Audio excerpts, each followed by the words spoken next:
सतगुरुदेव की जय। सर्वसंग से प्रार्थना है, सत्संग प्रारंभ हो रहा है। कृपया सत्संग स्थल पर शांतिपूर्वक विराजमान होकर के श्रद्धा से सत्संग सुने। परमेश्वर की प्यारी आत्माओं से पुनर्निवेदन है, सत्संग प्रारंभ हो रहा है। कृपया सत्संग स्थल पर शांतिपूर्वक विराजमान होकर के श्रद्धा से सत्संग सुने। सत सोही।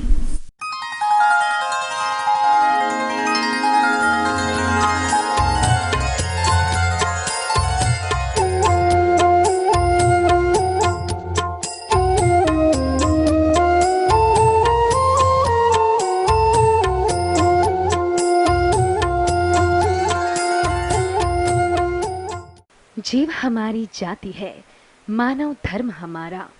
हिंदू मुस्लिम सिख ईसाई धर्म नहीं कोई न्यारा। हमारा इष्ट देव कबीर परमेश्वर है। इस पृथ्वी पर निवास करने वाले सर्व प्राणी एक परमेश्वर के बच्चे हैं। सतलोक आश्रम, चंडीगढ़ रोड, बरवाला, जिला हिसार, हरियाणा प्रांत एक रजिस्टर्ड ट्रस्ट कबीर परमेश्वर भक्ति ट्रस्ट द्वारा जगत गुरु संत रामपाल दास जी महाराज की अध्यक्षता में संचालित है। श्रद्धालुओं द्वारा स्वेच्छा से दिए गए दान से सर्व व्यवस्था हो रही है। ये संस्था पूर्ण रूप से गैर राजनीतिक है। हमारा उद्देश्य विश्व के मानव समाज में फैली कुरीतियों, दहेज आदि को समाप्त करके एक स्वच्छ मानवता का उत्थान करना है। उपदेशी श्रद्धालु के लिए तंबाकू, शराब व अन्य नशीले पदार्थ सेवन करना वर्जित है। चोरी, रिश्वतखोरी, जारी करना, मांस खाना निषेध है। पर नारी को देखिए बहन बेटी के भाव, कह कबीर काम नाश का यही सहज उपाव। सत साहिब, हम एक ऐसा मानव समाज तैयार कर रहे हैं जो किसी भी क्षेत्र में राजनीति, न्यायपालिका, डॉक्टरी, इंजीनियरिंग या प्रशासनिक जैसे आईपीएस या आईएएस या शिक्षा में तथा अन्य किसी भी पद पर या सामान्य समाज में रहकर ईमानदारी से कार्य करके सबको न्याय दिलाएगा। छोटा बड़ा, अमीर गरीब की खाई को मिटाएगा। आध्यात्मिक तत्वज्ञान के आधार से भारत विश्व का एक महान राष्ट्र होगा। अन्य सर्व राष्ट्र भारतवर्ष का अनुसरण करेंगे। सत साहिब, उपदेश लेने वालों को निःशुल्क दीक्षा दी जाती है। खाने, ठहरने तथा बिस्तर आदि की निःशुल्क व्यवस्था है। समय समय पर रक्तदान शिविरों का आयोजन किया जाता है। निर्धन गरीब बच्चों को पढ़ाई का व खाने तथा वस्त्रों का खर्च ट्रस्ट द्वारा वहन किया जाता है। विधवा बहनों, वृद्धों तथा अनाथ बच्चों को आश्रय दिया जाता है। सतलोक आश्रम में सर्व धर्मों के व्यक्ति दीक्षा प्राप्त करते हैं। सत साहिब, सतलोक आश्रम 12 एकड़ जमीन में निर्मित है। इसमें लगभग 1 लाख श्रद्धालु बैठकर सत्संग सुन सकते हैं। भोजनालय में 5000 श्रद्धालु एक साथ बैठकर भोजन प्राप्त करते हैं। चपाती बनाने वाली मशीनों का प्रयोग चपाती बनाने के लिए होता है। एक मशीन 1 घंटे में 6000 चपाती बना देती है। जूता घर में 1 लाख श्रद्धालुओं के जूते जमा करने की क्षमता है। सत साहिब, महीने में 2 बार 3-3 दिन का सत्संग होता है। बरवाला बस स्टैंड तथा रेलवे स्टेशन बरवाला तथा जिंद से श्रद्धालुओं के लिए आश्रम की ओर से निःशुल्क लाने ले जाने की व्यवस्था है। सत्संग के दौरान तथा अन्य समय में आश्रम में आने वाले श्रद्धालुओं के लिए अनुभवी चिकित्सकों की सेवा प्राप्त की जाती है। औषधि का व्यय कबीर परमेश्वर भक्ति ट्रस्ट सतलोक आश्रम बरवाला वहन करता है। सत साहिब, सतलोक आश्रम बरवाला में प्रत्येक सत्संग में लगभग 4 क्विंटल देसी घी का हवन ज्योति यज्ञ के द्वारा किया जाता है। ऋग्वेद मंडल 9 सूक्त 86 मंत्र 10 में ज्योति यज्ञ का प्रावधान है। संत रामपाल दास जी से शास्त्रानुकूल भक्ति विधि से दीक्षित श्रद्धालुओं को भौतिक तथा आध्यात्मिक लाभ प्राप्त होते हैं। जैसा कि ऋग्वेद मंडल 10 सूक्त 161 मंत्र 2 में प्रमाण है कि परमात्मा असाध्य रोग को नाश करके स्वस्थ कर देता है।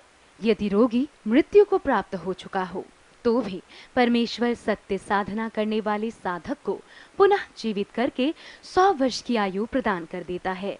ये सर्व लाभ सतलोक आश्रम बरवाला में दीक्षा प्राप्त करके मर्यादा में रहकर भक्ति करने वाले भक्तों को प्राप्त होते हैं।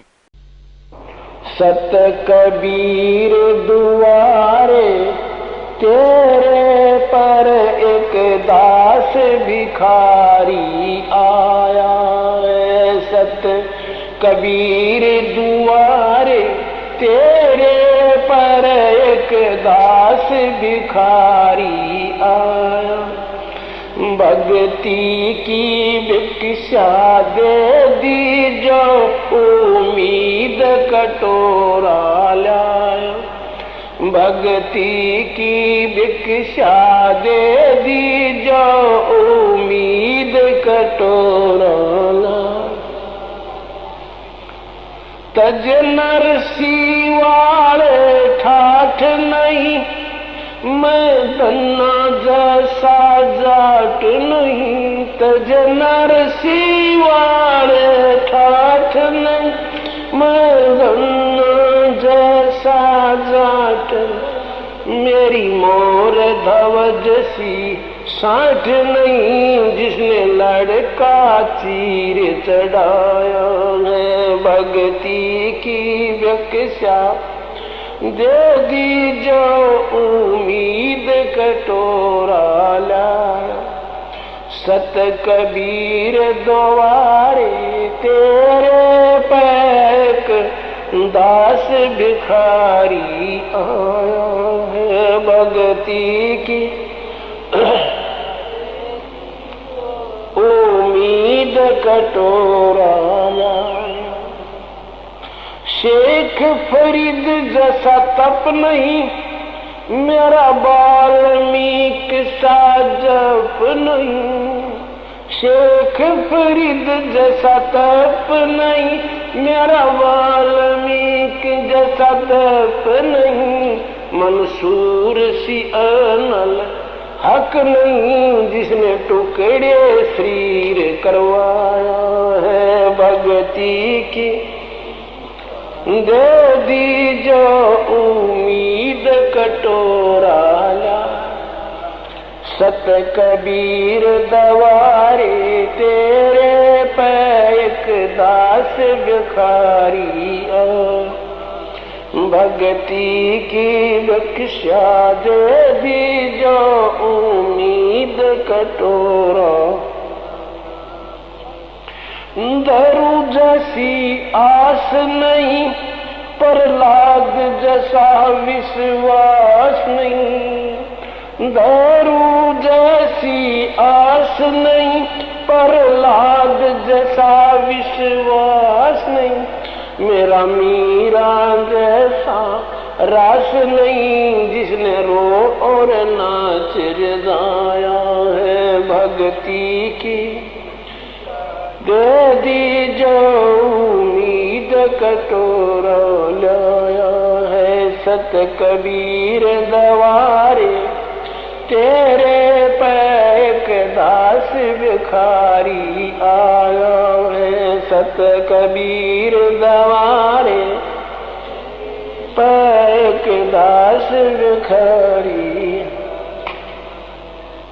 रंग का बंका जैसा त्याग नहीं, मेरा बाजीद जैसा वैराग नहीं। रंग का बंका जैसा त्याग नहीं, मेरा बाजीद जैसा वैराग नहीं। मेरा कर्मा जैसा भाग नहीं, जिसका आन खींचड़ा खाया है। भक्ति की भिक्षा दे दी जो उम्मीद कटोरा ला।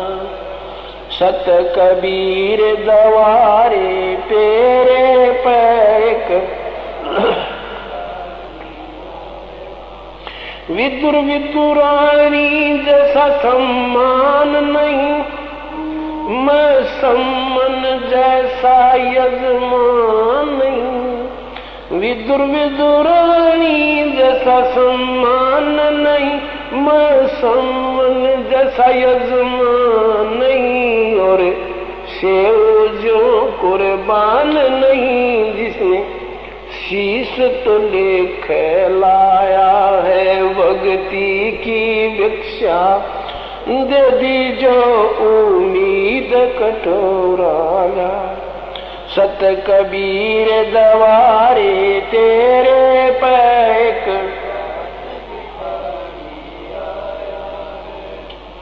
मारकंडे जैसा ऋषि नहीं, सुखदेव जो इंद्री कसी नहीं। मारकंडे जैसा ऋषि नहीं, सुखदेव जो इंद्री कसी नहीं। ये माया भी मन में बसी नहीं, जब से ज्ञान तेरा समाया है। भक्ति की दे दी जो उम्मीद कटोरा। सत कबीर दुआरे तेरे पैक दास भिखारी आया। भक्ति की भिक्षा दे दी जो उम्मीद कटोरा। धर्मदास जैसा भक्ति सेठ नहीं, जीवन दत्ता जैसी और सेठ नहीं। धर्मदास सा भक्ति सेठ नहीं, जीवन दत्ता जैसी और सेठ नहीं। मेरा पिपा जैसा डेठ नहीं, जिसने दरिया बीच बुलाया है। भक्ति की भिक्षा उम्मीद कटोरा लाया है। सत कबीर दवारे तेरे एक दास भिखारी आया है। दिया द्रौपदी जैसा लीर नहीं, कोई बना भजन में सिर नहीं। दिया द्रौपदी जैसा लीर नहीं, कोई बना भजन में सिर नहीं। मेरा बिलनी जैसी धीर नहीं, जिसने बन के बीच घुमाया है।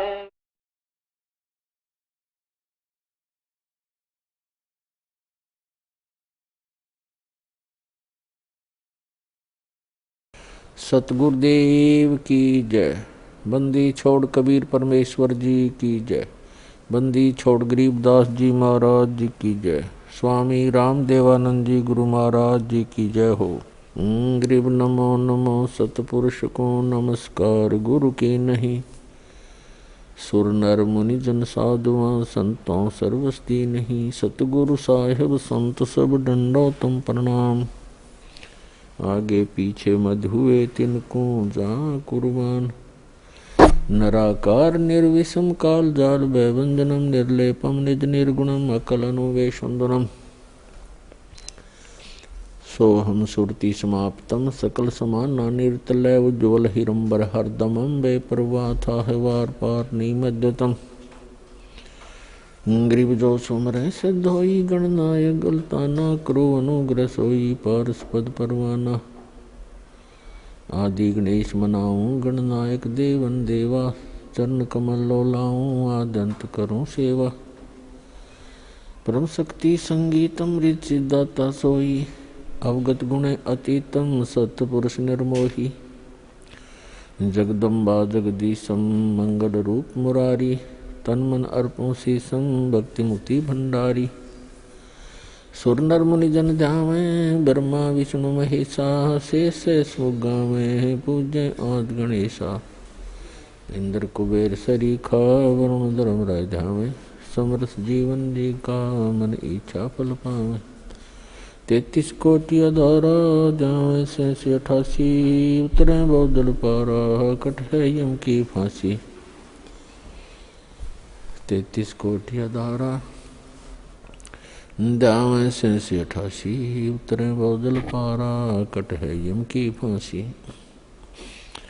कर जोरूं विनती करूं धरूं चरण पर शीश, गुरु जी राम देवानंद जी महाराज ने दियो नाम बख्शीश।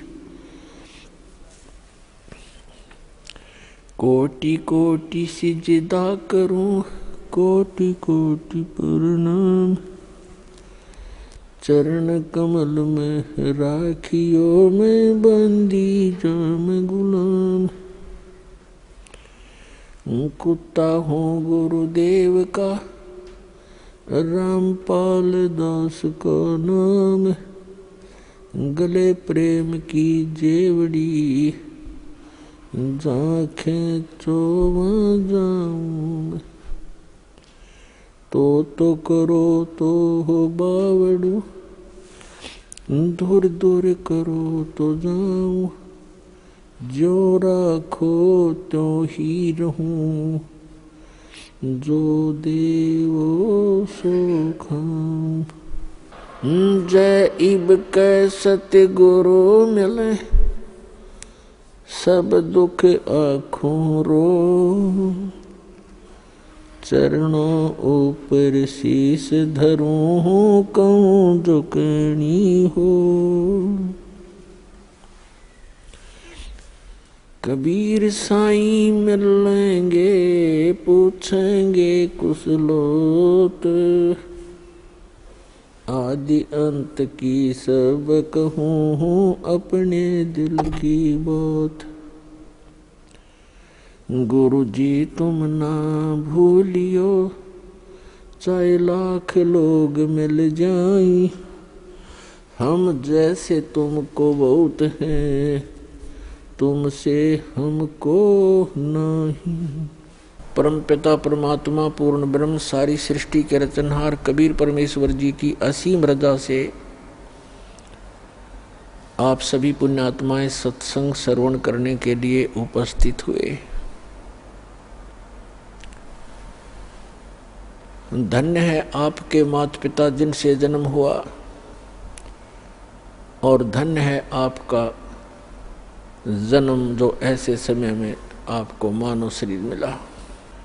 मानव शरीर प्राप्त करके प्राणी क्या करता है, उसे करना क्या चाहिए, मनुष्य जीवन का मूल उद्देश्य क्या है, इसका ज्ञान सत्संग से होता है। बहुत ही पुण्यकर्मी प्राणी को मानव शरीर प्राप्त होता है। उससे भी पुण्यकर्मी प्राणी वो है जिसके अंदर सत्संग परमात्मा की चाह है, प्रेरणा है, जिस कारण से वो कहीं ना कहीं भटक रहा है, कोई ना कोई भक्ति विधि अपनाए हुए है। और उन सब से उत्तम वो प्राणी है जिसके अंदर भक्ति की प्रेरणा है और उसको सतगुरु मिल जाता है मानव शरीर के अंदर। तो पुण्यात्मा आप उन पुण्यकर्मी प्राणियों में से हो। उन best, good, better, best 3 quality होती हैं। आप उस बेस्ट क्वालिटी की पुण्यात्मा हो जो आपको ऐसे समय में मानव शरीर मिला। इस भक्ति काल में, मोक्ष काल के अंदर, मोक्ष समय है ये, मुक्त होने का ये गोल्डन चांस इसी समय होता है कलयुग के अंदर ही। और वो ये है बीचली पीढ़ी। और अब जिसको ये मानव शरीर प्राप्त है, आप बहुत ही पुण्यकर्मी प्राणी हो। आप युगों युगों से परमात्मा के चरणों में रहे हो, लेकिन आप गलती कर गए, यहाँ से निकल नहीं पाए। आपके पास इस भक्ति समय में की हुई भक्ति साधना की जो पूंजी थी, जो आपकी भक्ति धन था आपका, वो बहुत घना था, जिस कारण से आप न जाने कितने युगों तक फिर सिलप गए। जो पुण्यात्माएं इस मोक्ष काल में पार नहीं हो पाएंगी, उनके पास भक्ति धन तो बहुत हो जाएगा, क्योंकि ये सत साधना ऐसी है, इसकी साधना से भक्ति धन बहुत हो जाता है। और यदि पार नहीं हुआ और फिर वही रह गया, तो फिर उसको लुटेरे लूट लेते हैं। ये काल एक लुटेरा है जिसके लोक में आप रह रहे हो। ये एक नंबर का ठग है, बंटवारा कहा है संतों ने इसको, जो सुनियोजित तरीके से आपके भक्ति धन का नाश करवाता है। तो उससे बचने के लिए आप जी ने अब बड़ी सावधानी बरतनी है और सतलोक चलना है, अपना पीछा छुटवाना है। मनुष्य शरीर प्राप्त करके जो प्राणी भक्ति नहीं करते तो वो अपना जीवन नाश कर जाते, और जो भक्ति करते भी हैं अंतिम श्वास तक सावधान नहीं रहते तो वो भी बने बनाए काम को बिगाड़ लेते हैं। भक्त को अंतिम श्वास तक साधना करनी पड़ेगी, मर्यादा में रहना पड़ेगा। जैसे खेल के खिलाड़ी होते हैं, वो जहाँ से स्टार्ट करते हैं, यानी कोई डिस्ट्रिक्ट स्टेट से स्तर से, जिला स्तर से खेलना शुरू करते हैं, वहाँ भी नियम वैसे ही हैं। उन मर्यादाओं में रहकर जो उसके अंदर भी वो नियम ज्यों के त्यों बने हुए हैं, और वहाँ सफल होते हैं। फिर वो राज्य स्तर पर खेलते हैं, वहाँ भी वही नियम है, और अंतिम गेम तक उन्होंने वैसे ही मर्यादा में रहकर ही सावधानी से खेलना पड़ता है, तभी वो सफल होते हैं। इसी प्रकार प्रत्येक सदग्रंथ में कहा है कि परमात्मा की भक्ति अंतिम श्वास तक करनी होती है। परमात्मा कहते हैं राम नाम रटते रहो जब तक घट में प्राण, कभू तो दीन दयाल के बनक पड़ेगी कान। ये सूक्ष्म वेद की वाणी है जो परमात्मा अपने मुख कमल से स्वयं ही आकर के बोला करते हैं यथार्थ ज्ञान। इसी का समर्थन दिया है यजुर्वेद अध्याय नंबर 40 के मंत्र नंबर 15 ने। उसमें कहा कि वायु अनिलम अथ इदम भस्मांतम शरीरम, ओम कर्त्यो समर, किलबे समर और कर्त्युम समर। अंतिम श्वास तक इस जीवन का, इस शरीर के नष्ट होने तक इस ओम नाम का जाप काम करते करते सिमरण करो। विशेष कसक के साथ यानी श्रद्धा के साथ, एक विशेष आस्था के साथ इसका सिमरण करो, और मनुष्य जीवन का मुख्य कार्य समझकर इसका सिमरण करो। तब आप शरीर छोड़कर जाओगे तब तक इसका सिमरण करते रहोगे। इस ओम नाम से जितना भी अमरतम अमरत्व आपको प्राप्त होगा वो इस मंत्र से हो जाएगा। फिर ये तो है ब्रह्म तक की साधना। अब चाहे आप ब्रह्म की साधना करो और चाहे आप किसी परब्रह्म की साधना करो या परम अक्षर ब्रह्म की साधना करो, उनके लिए एक जैसे ही नियम होते हैं। तो सूक्ष्म वेद में श्रीमद् भगवद गीता में लिखा है 8वें अध्याय के 13वें श्लोक में गीता ज्ञानदाता कहता है कि मेरा सुमरण जो है, मेरी भक्ति, ओम इति एकाक्षरम ब्रह्म व्यवहारण माम अनुसमरण यह प्रयाति तजन देहम सयाति परमाम गतिम। मुझ ब्रह्म का केवल एक अक्षर ओम मंत्र है और कोई नहीं, नथिंग एल्स। इति बस यही फाइनल है। और जो इस ये प्रयाति तजन देहम, शरीर छोड़ते तक इसका सिमरण करता हुआ, उच्चारण करके सिमरण करता हुआ जो शरीर छोड़कर जाता है, सयाति परमाम गतिम, वह है ओम से मिलने वाली परम गति प्राप्त करता है। ओम किसका मंत्र है? ब्रह्म का। और ओम से कौन सा स्थान प्राप्त होता है? ब्रह्मलोक। देवी भागवत के अंदर 7वें स्कंद में गीता प्रेस गोरखपुर से प्रकाशित सचित्र मोटा टाइप केवल हिंदी के पृष्ठ नंबर 562 और 563 पर स्पष्ट किया है। देवी हिमालय जी को कह रही हैं कि सभी पूजाएं त्याग दे, अन्य किसी देव में आस्था मत कर राजन, केवल एक ब्रह्म की साधना कर, ओम उसका नाम जाप है, ओम का सिमरण कर और ब्रह्म पाने का उद्देश्य कर, इससे तेरा कल्याण हो जाएगा, तू उसको प्राप्त हो जाएगा ब्रह्म को। और वो ब्रह्म, वह ब्रह्म ब्रह्मलोक रूपी दिव्य आकाश में रहता है, यानी वो ब्रह्मलोक में रहता है। यजुर्वेद अध्याय नंबर 40 के मंत्र 17 में दो पुरुष बताए। एक तो ये वेद ज्ञान दाता ब्रह्म है, ये कहता मैं ब्रह्म हूं, सो अहम खम ब्रह्म, अहम ओम खम ब्रह्म, मैं ओम, मेरा ओम नाम है, मैं ब्रह्म हूं। और खम माने ब्रह्मलोक रूपी दिव्य आकाश में, वहां मैं रहता हूं। और जो पूर्ण परमात्मा है वो गुप्त है, वो प्रोक्ष है, वो ऊपर के तेजों में लोकों में रहता है। यजुर्वेद अध्याय नंबर 40 के मंत्र नंबर 10 से 13 तक स्पष्ट कर दिया है कि परमात्मा की यथार्थ जानकारी, परमात्मा कैसा है, वो जन्म लेता है नहीं लेता है, साकार है या निराकार है, उसके विषय में तत्वदर्शी संत बताते हैं। धीरा नाम उनसे सुनो, तत्वदर्शी संत वो बताएंगे वास्तविक ज्ञान, उनसे सुनो। और विद्वान और अविद्वान की पहचान भी वो संत बताएंगे।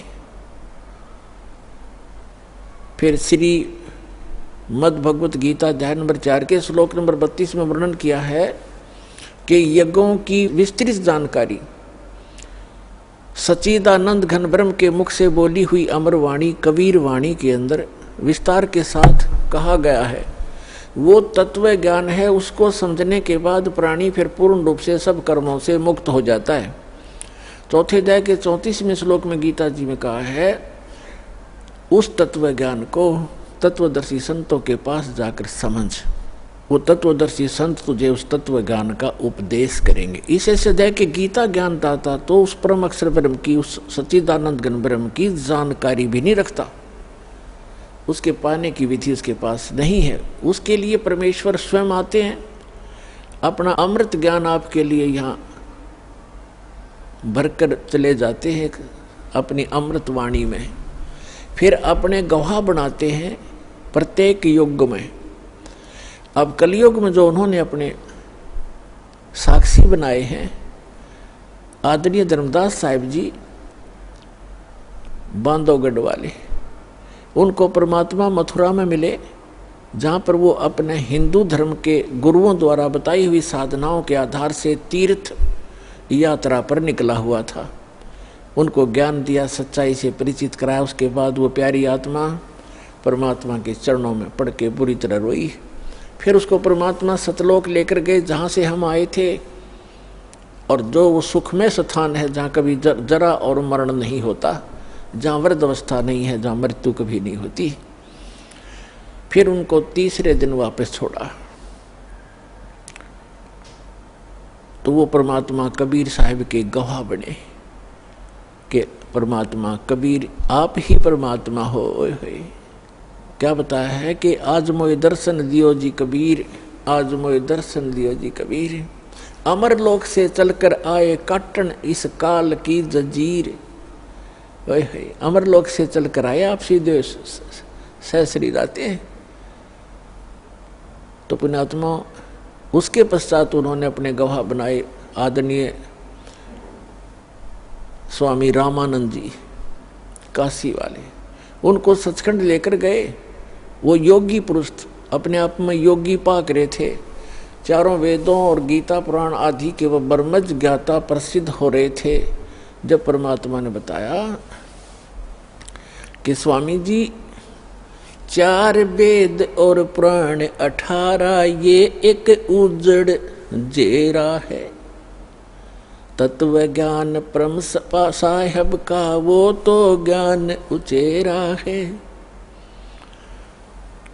रामानंद जी वेदों पर गर्व करते थे, पुराणों और गीता पर गर्व करते थे कि इस कंप्लीट स्पिरिचुअल नॉलेज है, संपूर्ण अध्यात्म ज्ञान है। परमात्मा ने कहा कि ये तो एक उज्जड़ झेरा है, ये 4 पुराण और वेद 18, ये एक उज्जड़ झेरा है, इससे निकल नहीं सकते इस साधना से, ये इनकम्प्लीट है। फिर रामानंद जी के भ्रम को निवारण करने के लिए सचखंड लेकर गए। वहाँ देखा अपना वास्तविक स्थान और परमात्मा बैठे सिंहासन पर, राजा के समान, सिर पर मुकुट, सफेद छत्र और राजा की तरह अनंत कोट ब्रह्मांड के संचालक के सिंहासन पर विराजमान प्रभु को देखा उस 5 वर्ष के बालक के रूप में, और फिर अपना वास्तविक रूप बनाया, फिर बालक रूप धारण किया, फिर उस महापुरुष को वापस छोड़ दिया। तब स्वामी रामानंद जी ने कहा था कि 2 ठोर है एक तू, 2 ठोर, वहाँ भी आप हो यहाँ भी आप हो, 2 ठोर है एक तू, भया एक से 2, और गरीबदास हम कारणे आए हो मगजो। तुम साहेब तुम संत हो, तुम सतगुर तुम हंस, गरीबदास आपके रूप बिना और न दूजा अंश। मैं भक्त, पहले तो विद्वान पाक रहे थे, मैं ऋषि को आवे थे स्वामी रामानंद पंडित जी, फिर कहते मैं भक्त मुक्त हुआ, मेरा भरम कर्म भयो नाश, गरीबदास निज ब्रह्म तुम, यानी निज ब्रह्म यानी वास्तविक भगवान आप हो, मुझे हुआ दृढ़ विश्वास। तुम स्वामी मैं बाल बुद्धि, बरम कर्म भयो नाश, गरीबदास निज ब्रह्म तुम हो गया दृढ़ विश्वास। तो पुण्यात्माओं, ये दूसरे गवाह उस कबीर भगवान के। तीसरे आदरणीय मुल्कदास साहिब जी,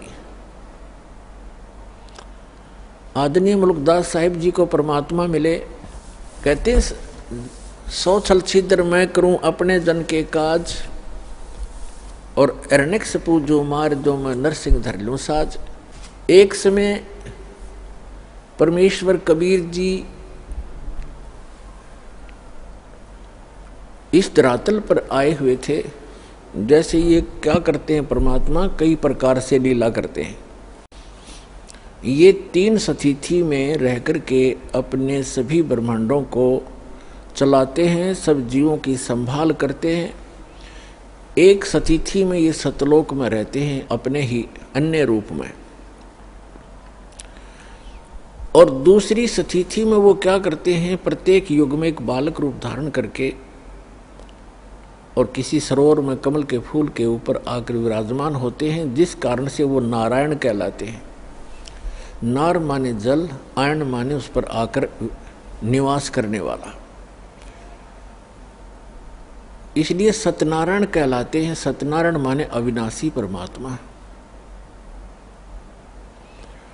धीरे धीरे बड़े होते हैं, उनको निसंतान दंपत्ति उठा ले जाते हैं, वहाँ लीला में तरीके से बालक की तरह बिल्कुल एक जनसाधारण की भूमिका करते हैं। कोई भ्रम में कहता है कि ये कोई कहीं मिला होगा, कोई डाल गया होगा, जैसे भी अटकलबाजी चलती रहती है, चलती रहो, सच्चाई कुछ अन्य ही होती है। जिस कारण से वो परमात्मा धीरे धीरे बड़े होते हैं, छोटी ही उम्र में, छोटी आयु में ही बड़े बड़े विद्वानों के छक्के छुड़ा देते हैं आध्यात्म मार्ग में, और विनम्र रहते हैं, एक पूरी मर्यादा निभाते हैं जो एक भक्त संत को मर्यादा में रह के भक्ति करनी चाहिए। तो वो परमात्मा तीसरी सतिथि में वो क्या करते हैं, जब चाहे कहीं भी प्रकट हो जाते हैं और अपनी अच्छी आत्माओं को मिलते हैं, एक जिंदा महात्मा के रूप में, एक साधु संत के रूप में आते हैं। तो कलयुग में जिन भी महापुरुषों को वो तीसरी सतिथि में मिले हैं, उनमें से आदरणीय धर्मदास साहिब जी, आदरणीय मुल्कदास साहिब जी, आदरणीय नानक साहिब जी, आदरणीय दादू साहिब जी, आदरणीय गरीबदास साहिब जी गांव छुडानी जिला झज्जर वाले, आदरणीय गीसा दास जी गांव खेखड़ा जिला मेरठ उत्तर प्रदेश वाले। तो इन महापुरुषों को वो परमात्मा जिंदा महात्मा के रूप में मिले हैं, और ये तीसरी प्रकार की सतिथि है। इन सभी महापुरुषों को परमात्मा सचखंड लेकर गए, फिर उनको वापस छोड़ा। तो इन्होंने अब मुल्कदास जी को कैसे मिले? तो वो परमात्मा जो तीसरी प्रकार की स्थिति में कभी भी आकर कहीं कुछ समय रह जाते थे। पहले पुराने समय में क्या होता था, हम बहुत बार सुना करते थे कि एक गांव में एक संत आया था और 1 महीना रुका था। उसने अपना कोई नाम गाम नहीं बताया था और बहुत से लोगों को चमत्कार किए थे। वो अचानक फिर गायब हो गए, चले गए थे, पाए नहीं थे।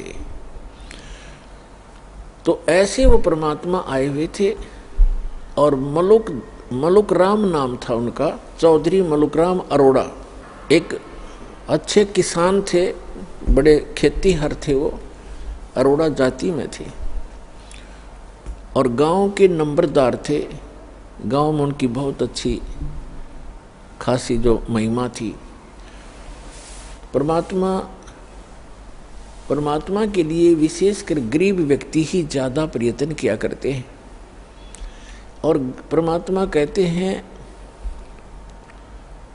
कि ऊंचे कुल में भक्ति ना होवे, नीचा ही कुल दीजे। और ऊंचे कुल में दुर्योधन रावण और नीचे कुल में गणका, और गणका भिलनी पार उतरगी, गर्व करियो ना धन का। तो गरीब जो होगा या कोई दुख किसी को होगा, वो उसके लिए वरदान होता है, परमात्मा के लिए तड़पते रहते हैं और उस तरफ में वो कहीं ना कहीं परमात्मा उन पर दया कर ही देते हैं। और जो अमीर या अच्छे अधिकारी होते हैं, वो कोई विशेष आत्मा ही होती हैं जो भगवान से जल्दी जुड़ते हैं। अपनी परंपरागत साधनाएं तो वो कितने ही करते रहें क्योंकि उनमें प्रेरणा पिछली है, लेकिन विशेष पुण्यात्माएं जो होती है वो ही सुख में भगवान की शरण में आती हैं क्योंकि उनके पिछले संस्कार ज़्यादा अच्छे होते हैं। तो गरीब व्यक्तियों के घर में परमात्मा एक गांव में गए, अब उनके शिष्य थे, जब वो तीसरी स्थिति में साधु संत रूप में प्रकट थे। तो भक्त परमात्मा जब गुरुजी आते हैं, गुरुजी के सत्कार में समर्पित हो जाते हैं। परमेश्वर एक के घर सत्संग करने गए, अगले दिन शाम ने दूसरे ने प्रार्थना की, भगवान कल हमारे घर करना। सत्संग भी करते थे, वहाँ उनका भोजन पाते थे। तो सब ने चेष्टा हुई, सबके अंदर प्रेरणा बनी कि हमारे घर भी गुरु जी आएं, हम भी सेवा करें अपने गुरुदेव की। ऐसे करते इस प्रकार परमात्मा ने पहले दिन एक के घर सत्संग किया, वहाँ भोजन प्राप्त किया। अगले दिन दूसरे तीसरे दिन तीसरे के।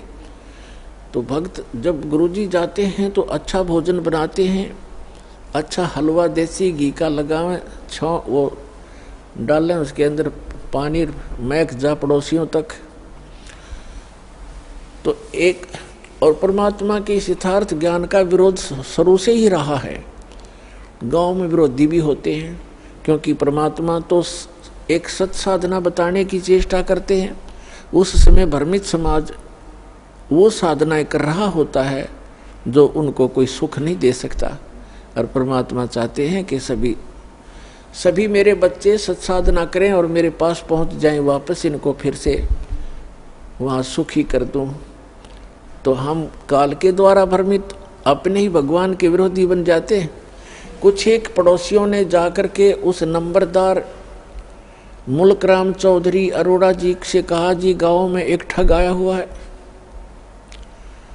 और गरीब व्यक्तियों को लूट रहा है, रोज अच्छे माल खाता है, बढ़िया हलवा बनाते हैं, खीर बनाते हैं और चलते समय पूजा लेकर जाता है और ये करेगा बिगाड़। वहाँ रात को सत्संग करते हैं, बहन बेटियां भी जाती हैं और कोई गड़बड़ होगी गांव में, अब देख लो, संभल जाओ, उसको निकाल दो यहाँ से। अब पुण्यात्मा होते हैं, उस मुल्क राम जी के मन में ये आया कि भाई साधु संतों के साथ खसना नहीं चाहिए, प्यार से ही देखूंगा मैं वास्तविकता क्या है, फिर मैं कोई बात करूंगा। तो मुल्कदास जी ने फिर सावधानी बरती, जिधर सत्संग थे उस साइड से गलियों से निकलकर खेतों में जाने लगा। तो क्या देखा कि तीसरे दिन किसी के घर में छौंक लगा और फिर हलवे का बनाने का समय हो गया। वो निकल कर जा रहा था, उसने आई महक कि अभी हलवा तो बना रखा है। अगले दिन वो तीसरे के घर में, चौथे के घर में, तो मुल्कदास ने सोचा भी अब बात तो सचमुच है, तो रोज हलवे खावे है, देखते नहीं कौन है कैसा है। तो परमात्मा बैठे थे, ए ठगवाड़ा ठगी देश, उसको पहचान ले तो फिर हम पारे हो जाएं। हम पहचान ही नहीं पाते उस परम पिता को, हम अपनी अटकलों से उसकी डेफिनेशन बनाए बैठे हैं। अब मुल्कदास ने जाकर देखा एक सिंपल सा आदमी बैठा है, दाढ़ी मूछ बड़ी हुई है, सफ़ेद से कपड़े पहना है, गले में माला डाली है जैसे एक साधु संत सादिक है। मुल्कदास ने कहा कि ए भक्त, आप ये क्या कर रहे हो? आज तीसरा दिन हो गया मुझे देखते, अच्छे हलवे खाते हो, खीर खाते हो, आप अपना काम करके क्यों नहीं खाते हो? अपनी मेहनत करा करो, मजदूरी करनी चाहिए। अब जैसा भी वो नेक आत्मा था, अपने हिसाब से उसने खूब औपचारिकता से बात तो कई सारी उल्टी पर कही औपचारिकता से। तब परमात्मा ने कहा, देखो भक्त, देखो चौधरी साहब, मुझे तो भगवान बगैर किए ही दे रहा है, खूब खीर खाता हूँ, हलवे खाता हूँ, परमात्मा के गुण गाता हूँ। यदि सभी लोग, सभी संसार भगवान की भक्ति करे जैसे मैं कर रहा हूँ, तो सभी को हलवे रोज ही मिल जाए। आप भी प्राप्त कर सकते हो खीर और हलवे। मुल्कदास को ये बात जची नहीं, क्योंकि हम तो उस घिसी पिटी दंत कथा पर आधारित है कि करके खाना चाहिए, करे बिना तो हुए को नहीं, करके तो खाना चाहिए, पर भगवान का गुण भी गाना चाहिए। और थोड़े से करने में बरकत करनी दे दिया भगवान फिर। लेकिन उस समय परमात्मा ने उसका वो चाबी लगानी थी। तो वो कहने लगा कि क्या तेरा भगवान मुझे बगैर काम किए खिला देगा? परमात्मा बोले कि आप विश्वास करोगे तो अवश्य खिला देगा। तो मुल्कदास ने कहा कि आज यदि आपके भगवान ने मुझे खाना खिला दिया शाम तक, मैं खाली पेट आया हूँ घर से भी, तो मैं आपका चेला बन जाऊंगा, शिष्य। और यदि आपके भगवान ने आज शाम तक मुझे बगैर कुछ किए खाना नहीं खिलाया, तो तुझे मैं अपने खेतों में मजदूर बनाऊंगा। है मंजूर? कबीर साहब बोले मंजूर है मुझे। ठीक है। अब चौधरी साहब चले गए। पहले बड़े वन होते थे, जंगल होते थे, गांव के खेतों से भी थोड़ी दूरी पर जंगल होते थे, चारों तरफ वन। अपने खेतों के दूसरी साइड में चले गए जहां पर कोई देखे नहीं, और जंगल में जाकर एक वृक्ष के ऊपर चढ़ गए, ऊपर जाकर बैठ गया।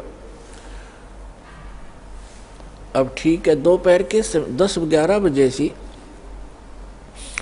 वहाँ गडरिए आगे, ये भेड़ बकरी चराने वाले, वो कुछ गाय भी साथ में रखते हैं, गौवे भी, उनका कोई त्योहार था। उन्होंने अपने एक साथी से कहा कि आप यहाँ खीर बना लो। वहीं पर एक कुआं था छोटा सा, ये कुआं है यहाँ पर, इसमें से जल ले और यहाँ खीर बना लो इस वृक्ष के नीचे, उसी वृक्ष के नीचे जिस पे वो चौधरी साहब बैठे थे। और हम जा रहे हैं, पशुओं को चरा लेंगे, फिर हम आ जाएंगे 1-2 घंटे में, 12 बजे से। वो कहने लगा ठीक है। उसने खीर चढ़ा दी और खीर बनने को हुई, बनी तैयार हुई, तो उसी समय उसने क्या देखा कि बहुत दूरी पर कुछ घोड़ों के ऊपर व्यक्ति डाकू आ रहे हैं। डाकू लोग घोड़ों पर चलते थे, उनको खूब पता था जंगल में पशु चराने वालों को कि ऐसी स्थिति में डाकू लोग आते हैं। वो व्यक्ति तो भाग गया, खीर बनती छोड़ गए अपने साथियों के पास, वो दूर चले गए और आगे को। अब वो आकर देखा, उन्होंने कुआं था वहीं पर, डाकुओं ने पानी पीना चाहा कि रुको पानी पिएंगे, कुआं है। वो पानी पीने के लिए नीचे उतरे, घोड़े वहाँ खड़े कर दिए। तो देखा, एक ने कहा जी ये तो खीर भी है, यहाँ पर कुछ बन रहा है। उखाड़ कर ढक्कन उठाकर देखा तो खीर बन रही है। तो डाकू कहने लगे भाई अपने उस्ताद से कि उस्ताद भूख लग रही है, लगा ला 2-2 हाथ। उनमें से एक कहने लगा जी ऐसा ना हो कोई इसमें कोई डाल गया हो हमें धोखा देने के लिए, पहले इसको टेस्ट कर लें, किसी पशु पक्षी को खिला लेते हैं। उनमें से तीसरे ने कहा कि बनाने वाला यहीं छुपा होगा, कहीं भाग कहाँ गया होगा, देखो हमसे डर से छुप गया। वो इधर उधर देखने लगे। एक ने ऊपर देखा कि ये बैठा ऊपर, अरे ये बैठा ऊपर। उससे कहा भाई नीचे आ जा तू। वो कहने लगा ना आऊं, नीचे ना उतरूं मैं। क्यों नहीं आवा नीचे? नीचे आना तेरे मारेंगे गोली। वो 5 सेकंड में नीचे आ लिया। नीचे आ तो कहन उसके वो ढक्कन के ऊपर खीर डाल दी अच्छी खूब और कहा इसको खा। वो नौका कति नहीं खाऊं। अब मुल्कदास खावे नहीं, मना करे कि मेरी तो बात बिगड़ेगी आज। वो इसलिए नहीं खावा कि मैं झूठा पड़ूंगा और चेला बनना पड़ेगा। तो उनको पक्का यकीन हो गया डाकुओं के कि इसने जरूर कुछ ना कुछ मिला रखा है, इसलिए नहीं खाता। उसका 2 मारे दड़ाक, अच्छी मारी लात, अखा बैठ के उसने फटाफट किलो पक्की खा गया। भूख तो लगी रही थी और खाने के बाद उसको काट बैठ आध घंटे, अगर मरेगा तो मर लेगा। यूँ आध पौन घंटा इंतजार करके उसका कुछ नहीं हुआ। फिर उसने साची बताई जी ऐसे ऐसे बात है, मैं तो इसलिए मना करूं था, मेरी एक शर्त लाग रही थी। तो बोले भाग जा, जाता रहा तो यहाँ से। वो चला गया। अब वो भाग लिया। अब उसने जिस समय वो कहा कि हम डाकू हैं या तो खा लेना तेरा बकल तार देंगे, तो उसको ये पता लगा तो डाकू हैं। तो अंदर से प्रार्थना की है गुरुजी मुझे बचा ले, मेरी जीवन रक्षा कर दे, मैं आपका गुरु चेला बनूंगा। एक तो जान बचाई और खीर खिलाई। अब वो सीधा पहुंचा गुरुदेव के पास, परमेश्वर के पास। वो तो जानी जान थे, सारी लीला वही करते हैं, 100 छलछीतर मैं करूं अपने जन के काज। अब जो ही मुल्कदास चौधरी आया, परमात्मा बैठे आसन पर नीचे लगा रखा। परमात्मा ने पूछा क्यों चौधरी साहब, भगवान ने करी कुछ सेवा तेरी? ने बोला जी तेरा भगवान तो मार मार खीर खिलावा है, आपका परमात्मा तो मार मार खीर खिलाता है और मेरी जान बचा दी दाता आपने ना। उनका केज लग गए, 1 मिनट में कर दूं काम मेरा। आपको मैंने याद किया, सारी कथा बताई। परमात्मा बोले बेटा यह भी आपके ऊपर एक रहम किया है परमेश्वर ने कि जिस कारण से आपको एक अनमोल रतन और मिलेगा। खीर तो खिलाई सो खिलाई, ये धन मिल गया। फिर उसको क्योंकि विश्वास जल्दी नहीं होता, अब तो परमात्मा ने ऐसा ज्ञान दे दिया बच्चों, बालक बालक भी समझ सकते हैं कबीर इज गॉड। ऐसे प्रमाण दास आपको दे देगा।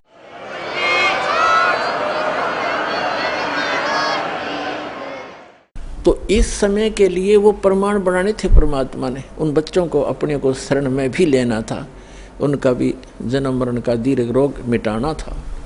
तो मुल्कदास जी को सचखंड लेकर गए, फिर उनको वापस छोड़ा। उसके बाद मुल्कदास जी कहते हैं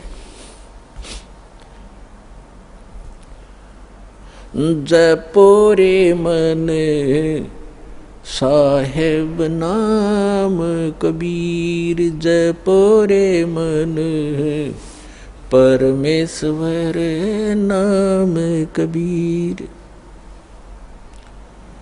एक समय गुरु बंसी बजाई कालंदरी के तीर, एक समय गुरु बंसी बजाई कालंदरी के तीर। सुर नर मुनि जन थकत बहे वहाँ, रुक गया दरिया नीर। जपरे मन परमेश्वर नाम कबीर। दो दिन का झगड़ा छिड़ गया, तिनक न धरते धीर।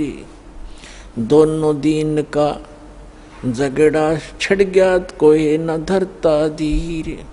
कोई गाड़े कोई अग्न जलावे, ढूंढा ना पायो शरीर। जपो रे मन परमेश्वर नाम कबीर। अमरलोक से सतगुरु आए, काटन यमक जंजीर। अमरलोक से सतगुरु आए, काटन काल की जंजीर। दास मलूक सलूक कहत है, खोजो खसम कबीर। जपो रे मन परमेश्वर नाम कबीर। जपो रे मन साहेब नाम कबीर। अब मुल्कदास जी फिर ये कहते हैं कि जपो रे मन, उस परमेश्वर नाम कबीर का नाम जपो, उस परमात्मा ने जो मंत्र दिया उसका जाप करो। एक समय गुरु बंसी बजाई कालंदरी के तीर। कालंदरी कहते हैं यमुना को। एक समय परमात्मा मथुरा में गए। धर्मदास जी ने कहा भगवान, वो श्री कृष्ण जी के पुजारी थे। धर्मदास जी ने कहा भगवान, श्री कृष्ण भगवान थे, यहाँ गव्वें चराया करते थे और ऐसे ऐसे बहुत सी, और जमुना के अंदर नहाया करते थे। वो ऐसी बंसुरी बजाते थे, गव्वें भी खींची आ जाती थी, ग्वाल बाल भी उसको उनके मुख की तरफ देखते रह जाते थे। तो परमात्मा ने कहा ठीक है बच्चा, क्या बंसुरी बजाने से और गव्वे और ग्वाल बालों के खींचे आने से ही भगवान सिद्ध होता है? नहीं नहीं, वो तो भगवान थे, वो तो भगवान थे, लाला जी था ना। अब परमात्मा ने सोचा भी इस बोले भगत को कैसे समझाऊं, कौन से तरीके अपनाऊं, क्योंकि प्रमाण बिना जीव बहुत देर से मानता है। तो परमात्मा ने कहा भी, वो जमुना कहा कि जी इधर थोड़ी सी दूरी पर है, वहां चलते हैं। अब परमात्मा ने ऐसे हाथ किया, एक बंसुरी आ गई अपने आप, ये बंसुरी बजाते हैं। और परमात्मा ने जब सुर भरा बंसुरी का, पूरे ब्रह्मांडों में गूंज गई। ऊपर से देवता लोग आकर भी चारों तरफ आकाश में सामने सुनने के लिए अपने अपने वाहनों पर खड़े हो गए। धर्मदास जी देखने लगे कि स्वप्न है या क्या है। फिर क्या देखते हैं कि जमुना नदी का जो जल बह रहा था प्रवाह, वो भी रुक गया उस मालिक की, उस बंसुरी की धुन सुनने के लिए। धर्मदास हक्का बक्का रह गया और चरणों में गिर गया। तो पुण्यात्माओं, मुल्कदास जी उस चीज का वर्णन करते हैं। एक समय गुरु बंसी बजाई कालंदरी के तीर। सुर नर मुनि जन थकत बहे वो, रुक गया दरिया नीर। जपो रे मन समर्थ नाम कबीर। फिर बताते हैं कि दोनों दिन का झगड़ा छिड़ गया और तनिक न धरते धीर। कोई गाड़े कोई अग्न जलावे और ढूंढा ना पाया शरीर। परमात्मा सह शरीर आए थे, तो आपको बहुत बार दास ने प्रकरण सुनाए हैं, बताए हैं। अब वो गए कैसे थे यहाँ से? सह शरीर आते हैं, सह शरीर जाते हैं। जब परमात्मा बनारस में आए हुए थे, अपनी दूसरे प्रकार की लीला करने के लिए एक बालक रूप में प्रकट हुए थे। नीरू नीमा नाम के निसंतान दंपत्ति उनको उठा ले गए थे। जुलाहा थे, वो मुसलमान जुलाहा थे। वो पहले उसी जन्म के अंदर ब्राह्मण थे, लेकिन मुसलमानों ने उनको मुसलमान बना दिया था, नाम भी चेंज कर दिया था। और कोई साधन ना होने से वो चुल्हे का कार्य करने लगे, जिस कारण से 20-30 वर्ष करते रहे। जुल्हा नाम पक गया तो धीरे धीरे बड़े हुए थे। तो वहाँ काशी के अंदर गढ़ था हिंदू धर्म के धर्म प्रचारकों का, और वहीं से सब शिक्षा दूसरे पूरे देश में जाती थी।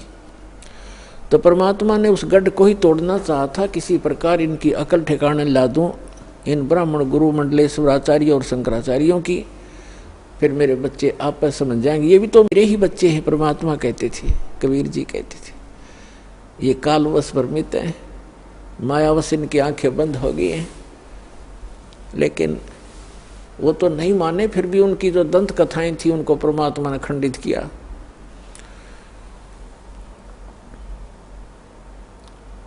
क्या बताते थे,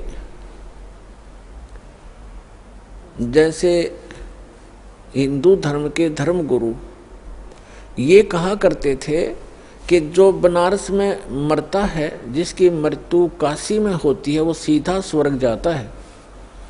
और जो मगहर के अंदर मरता है, मगहर के अंदर मुसलमान एक नवाब था, बिजली खान पठान। बिजली खां पठान एक नवाब था, उसका राज्य था। तो वहाँ जो मगहर स्थान था उसके बारे में उन्होंने ये बता रखा था, हिंदू धर्म के धर्म गुरुओं ने, कि वो पृथ्वी वहाँ का जो अक्षेत्र है, भगवान शिव ने श्राप दे रखा है, वहाँ जो मरेगा वो नरक जाएगा। और एक वहाँ नदी बहती थी, आमी नाम है उस नदी का, वो दरिया बहती थी, उसको भी भगवान शिव ने शापित कर दिया था, वह सूख गई थी। इसलिए ब्राह्मण लोग कहा करते थे मगहर में कोई ना मरना, वो पृथ्वी सूची नहीं है, शुद्ध नहीं है। तो जिस कारण से हिंदू धर्म के जो रिच लोग थे, धनी व्यक्ति थे, उनने अपने माता पिताओं को वृद्ध अवस्था जब उनकी हो जाती थी तो बनारस में रखना शुरू कर दिया, किराए पर कोई कमरे धर्मशाला लेकर के। इस कारण से कि हमारे माता पिता की मृत्यु यदि बनारस में हो जाएगी, काशी में हो जाएगी, तो स्वर्ग चले जाएंगे। परमात्मा कबीर जी कहा करते थे, भाई भूमि भरोसे डूब हैं, कल्पत हैं 2 दिन, और पूर्ण ब्रह्म सबके गुरु कबीर भगवान मगहर भये लौलीन। और फिर बताते हैं, कबीर साहब कहा करते थे कि मुक्ति खेत मथुरापुरी, वहाँ कीन्या कृष्ण के लोल, कंस के सी चाणूर से वहाँ फिरते डाम डोले। अपना आत्मा परमात्मा कहा करते कि तुम आप जी मथुरा को भी एक मुक्त अक्षेत्र मानते हो, कि वहाँ श्री कृष्ण जी ने बाल्यावस्था में बहुत से लीलाएं की थी, वहाँ उनके चरण टिके थे।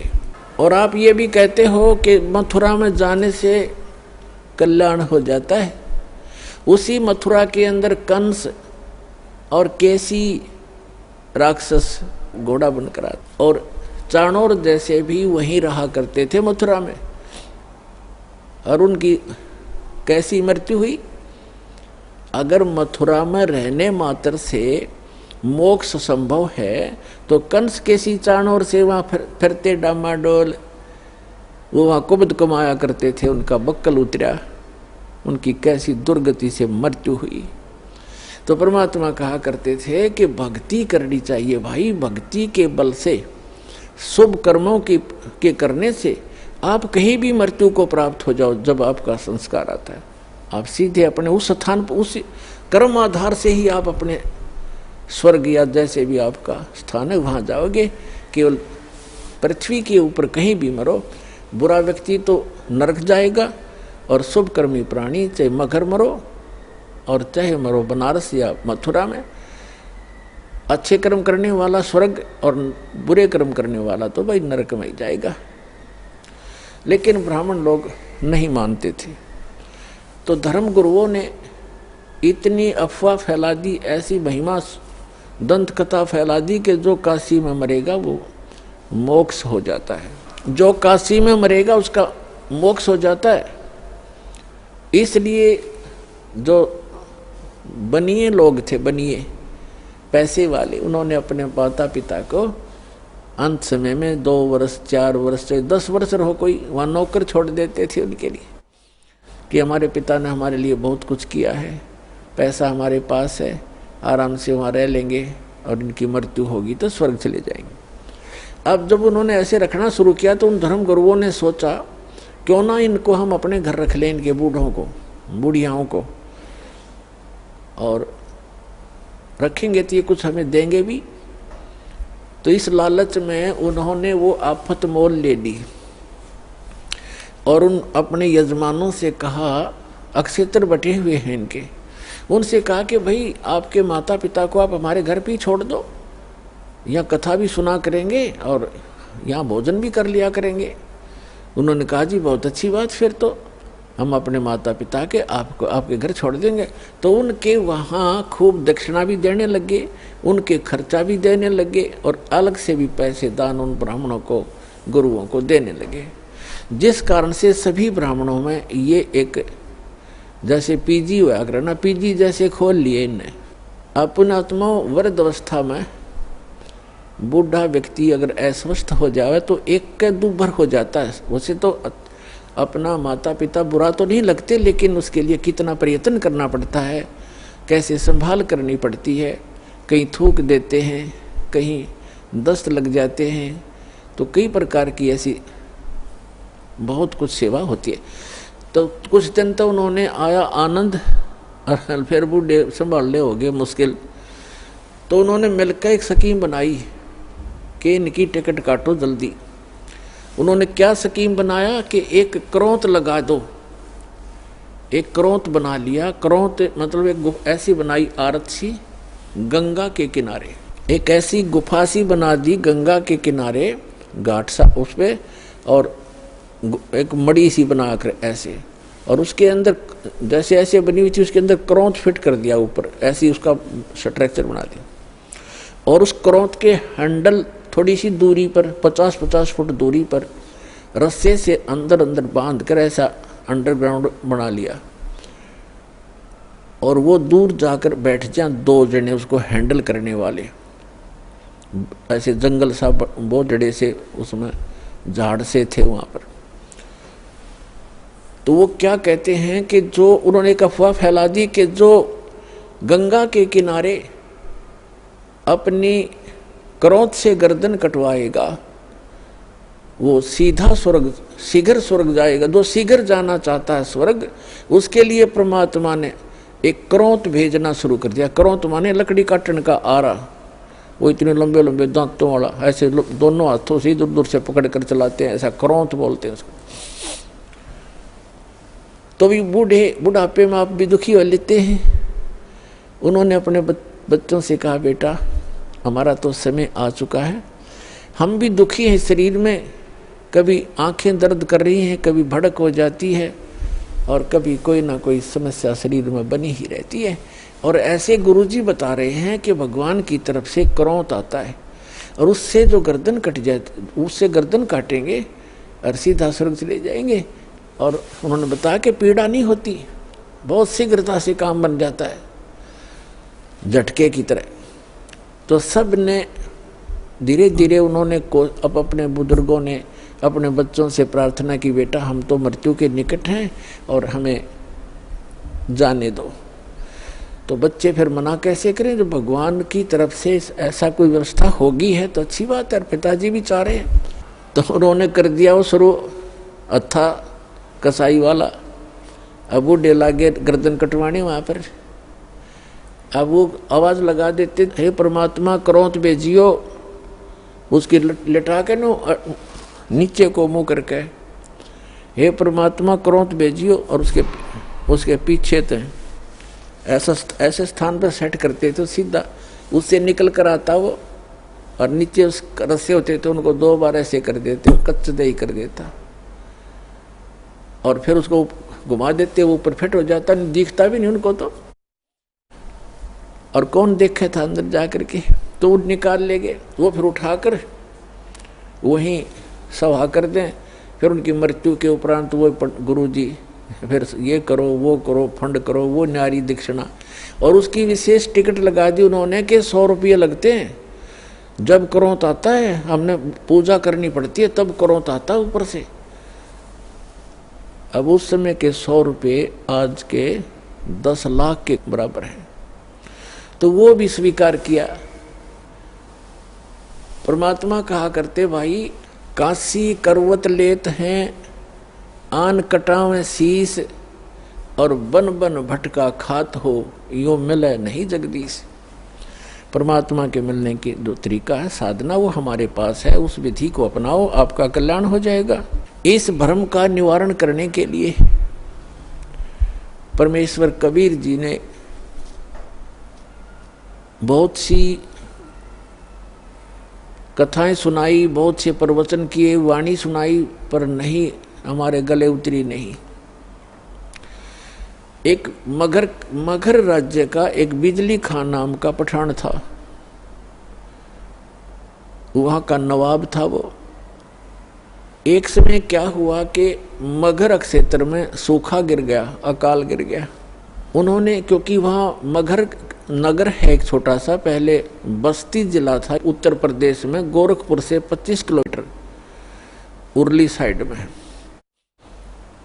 बस्ती की तरफ आती हुई। अब उसके नाम ही संत कबीर नगर जिला रख दिया गया है।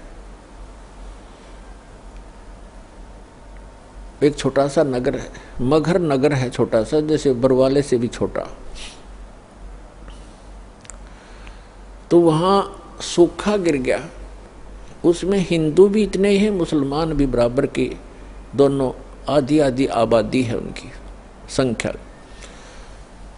तो सभी हिंदुओं ने अपने गुरुओं, ब्राह्मणों और सभी संतों और ये पत्रा वत्रा देखने वाले, इन सब से, भविष्य वक्ताओं से भी पूछ लिया। सभी ने बताया कि 2 वर्ष तक इस क्षेत्र में वर्षा का कोई संयोग नहीं है, क्योंकि आपके पुण्य नहीं है। तो सभी जंतर मंत्र करके सब थक गए, हाहाकार मच गई। तो किसी व्यक्ति ने बता दिया कि काशी के अंदर एक कबीर नाम के महापुरुष रहते हैं, वो चाहे तो आपका संकट निवारण कर सकते हैं। अब बिजली खां पठान ने 2 दूत भेजे, अपने सैनिक भेजे, कहाँ? काशी के अंदर। और वीरदेव सिंह बघेल नाम का एक हिंदू राजा था, नरेश, वो काशी का राजा था, नरेश था। और सिकंदर लोधी दिल्ली का बादशाह था। उस दिल्ली के बादशाह के अंतर्गत ये छोटे छोटे राजा और ये सभी नवाब उसी के अंतर्गत आते थे। तो नरेश जो था वो उस काशी का जो राजा था, काशी क्षेत्र का, तो वो भी परमेश्वर कबीर जी की शरण में आ चुका था। जब वो दोनों सैनिक संदेशवाहक बिजली खां पठान का एक पत्र लेकर के वीर देव सिंह बघेल के पास गए, उसमें लिखा था कि हमारे यहाँ बहुत बुरा अकाल गिर गया है, त्राही त्राही मच गई है, और मैंने सुना है कोई कबीर नाम के कोई संत हैं, कृपा उनको हमारे यहाँ भेजें, और हमारे यहाँ वर्षा नहीं हो रही। तो बिजली खां पठान ने पत्र लिखा, नरेश वीर देव सिंह बघेल ने पत्र लिखा, और उसमें कहा कि बिजली खां, इतने बड़े संकट से जूझ रहे हो और संत को बाई ऑर्डर बुला रहे हो, अगर वो आ भी जाएंगे तो कोई लाभ नहीं होगा, आप आओ। अगर वो रजा नहीं बख्शेंगे बाई ऑर्डर बुलाए हुए, आप स्वयं आओ। राजा प्रजा का पिता होता है, उसके दुख से खुद भी दुखी होना चाहिए। आप आइए और स्वयं प्रार्थना कीजिए, अगर वो खुश होकर जाएंगे तो तुम्हारा काम बनेगा। बाकी संत परम है, ये भगवान आए हैं, ये अल्लाह उतरे हैं। और उनको मौखिक भी समझा दिया दोनों सैनिकों को कि जाके आपके राजा को ऐसे, नवाब को ऐसे बोल दो। उन्होंने आकर के बताया, जी ऐसे ऐसे बात है। बिजली खां पठान सैकड़ों की संख्या में अंगरक्षक वो साथ लेकर के चला और वहाँ पहुँचा। कबीर परमेश्वर की कुटिया के पास दोनों वो नवाब भी और नरेश भी, और नरेश वीर सिंह बघेल तो उनका शिष्य था, दंडवत प्रणाम किया। अब जो बिजली खान पठान था, इनका एक विधान है कि हम शीश नहीं झुकाया करते अल्लाह के सिवा। वो खड़ा रहा, फिर भी मालिक तो अपने बच्चों को शरण में लेने के लिए सोशल सीदर करते हैं। अब क्या हुआ, फिर उन्हें बताया भी कैसे आना हुआ। परमात्मा ने पूछा कि ये कैसे आई दो दो नवाब गरीब की झोंपड़ी पर। वीर सिंह ने कहा बिजली खां सुना दे अपनी दास्तां। तो बिजली खां पठान ने कहा भगवान बहुत त्राही त्राही हो रही है महाराज, सूखा पड़ गया है, आप रजा बख्शो। परमात्मा बोले भाई चलो, जैसी मेरी भगवान सुनेगा मैं भी अपनी अर्ज करूँगा। अगर ऐसा कोई दुख है तो मैं अवश्य चलूँगा और अर्ज करूँगा। भगवान ने सुन ली तो उस परमात्मा ने कहा बेटा भक्ति कर ले। कहते हैं 1 लाख पूत 1.25 लाख नाती, क्या मांगू कुछ स्थिर ना रहाई, देखत नैन चला जग जाई। 1 लाख पूत 1.25 लाख नाती, और उस रावण का दीवान बाती। आप तो एक संतान प्राप्त करने की इच्छा करते हो, और रावण के 1 लाख पुत्र थे, आज उसका कोई ज्योति दीपक जलाने वाला शेष नहीं रहा। कैसे लोक में क्या मांग रहे हो मेरे से, मोक्ष मांगो भाई। पर इतनी बुद्धि हमारा काम नहीं करती जितनी। फिर परमात्मा का आना जाना बन गया वहां पर अपने भक्तों को संभालने के लिए। तो एक मुसलमान दुल्हा था, उसके संतान नहीं थी, और वो बार बार जब भी भगवान जाते थे यही अर्ज करता था। तो परमात्मा ने कहा ले वे ठीक है, तू यही मांगता है तो 10वें महीने तेरे घर एक संतान एक पुत्र आएगा। ऐसा ही हुआ। ये दास वहाँ गया था बहुत से भक्तों को साथ लेकर के। तब वहाँ जो मगर के अंदर, बताऊंगा आगे चल के, उसको उसी के लिए कथा बनाई जा रही है। तो वहाँ एक व्यक्ति मिला था जो परमात्मा की वहाँ यादगार के ऊपर वो बैठा था। वो कह रहा था हमारी जो पीढ़ी चल रही है वो कबीर परमात्मा के आशीर्वाद से चली है। हम कबीर साहब के आशीर्वाद से हमारे दादाजी का जन्म हुआ था, और उसको कहते हैं महुल्ला कबीर करम। मगर के अंदर एक महुल्ला कबीर करम नाम का है। कबीर करम माने कबीर जी के रहम, कबीर जी के रहम से बसा हुआ एक महुल्ला, उसको कहते हैं मोहल्ला कबीर करम। तो कह रहा था हमारा मोहल्ला कबीर करम नाम से जाना जाता है, और हम उन्हीं के आशीर्वाद से हमारा आदि वंश चला हुआ है।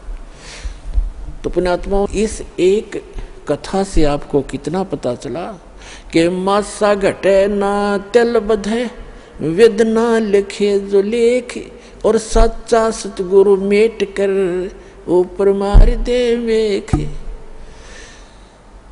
अब 60-65 वर्ष का वो जुलाहा हो चुका था, 65 से भी ऊपर उम्र हो गई थी। उनको संतान दे दी, और 2 वर्ष तक उस अक्षेत्र में अकाल गिरना था, कोई वर्षा नहीं होनी थी, वहाँ वर्षा दी। ये वो समर्थ परमात्मा है जो सतगुरु जो चाहे सो करही, 14 कोट दूत जम डरही, ऊत भूत जम त्रास निवारे, चित्रगुप्त के कागज पाड़े। चित्रगुप्त के कागज धर्मराज के लेख मिटा दूं, परमात्मा कहते हैं लिखे हुए को काट कर धर दूंगा और अपना लिख दूंगा उसके ऊपर। वो करके दिखा दाता ने। तो बिजली खां पठान और वहाँ हिंदू और मुसलमान सभी परमात्मा कबीर जी के शिष्य बन गए। काफी वर्षों तक बड़ी श्रद्धा से लगे रहे। अब एक दिन परमात्मा ने जब सब लोग जाना था,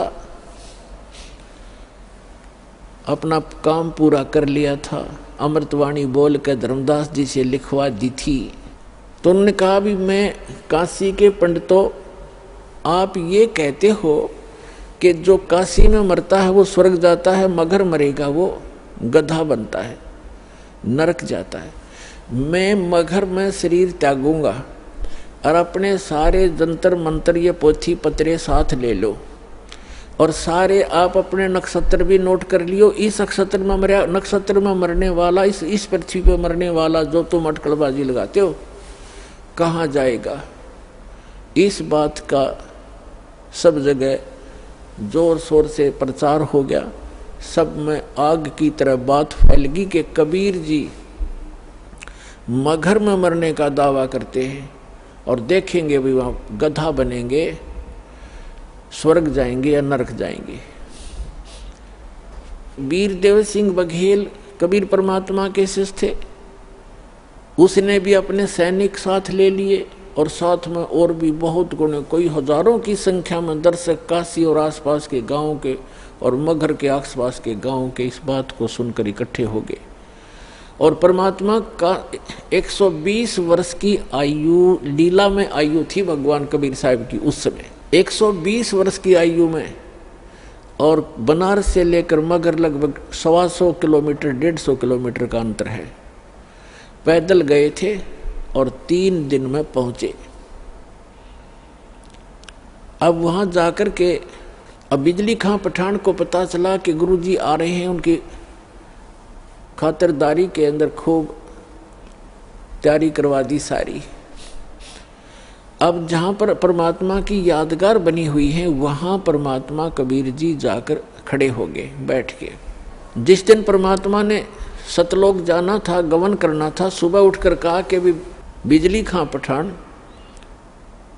मैं स्नान करूँगा। बिजली खां पठान ने कहा जी जल बहुत ला रखा है, कुएं से भरकर ला रखा है। तो परमात्मा ने कहा मैं कुएं के जल से स्नान नहीं करूंगा, मैं तो बहती दरिया में स्नान करूंगा, मैंने शरीर छोड़ना हज।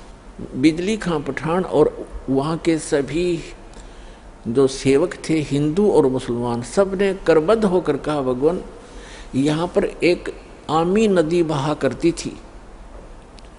अब उसका आमी नदी तो है पर जल नहीं है उसके अंदर, और ये भगवान शिव के श्राप से शापित है, सूख गई है। परमात्मा बोले भाई चलो दिखाओ मुझे कहाँ है वो नदी जहाँ परमात्मा ने वो लीला की थी, सतलोक गमन की, सतलोक जाने की। उससे 400-500 फुट की दूरी पर वो दरिया थी कि आओ महाराज दिखाते हैं। तो परमात्मा वहाँ पहुँच गए। उस दरिया के किनारे खड़ा होकर के परमात्मा ने कहा, परमात्मा ने ऐसे इशारा कर दिया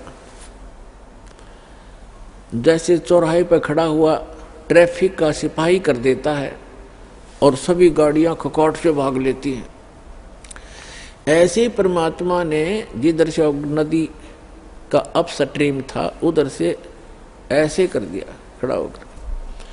क्या देखा कि बहुत सी दूरी पर ऐसी आवाज आई जैसे बम फटता है, और कम से कम 4-5 किलोमीटर की दूरी पर उस दरिया के अंदर से ऐसा फुहारा उठा और वो दरिया भरकर चल पड़ी, फुल किनारे पर तबर गई।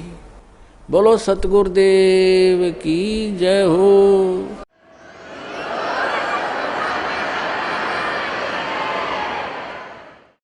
और देखते ही देखते हुआ किनारे को चाटने लगी, फुल होगी कतई। सब नावों मुलमुल गए और पीवा पानी ऐसा जैसे कदे आज तक देखा नहीं सा मीठा पानी, क्योंकि सतलोक से भेजा भगवान ने। गंगा के पानी को भी माफ कर दे ऐसा जल उस समय बहने लगा। सब ने स्नान किया क्योंकि वहाँ तो कई हजारों की संख्या में दर्शक गए हुए थे, सब मलमल करने आए।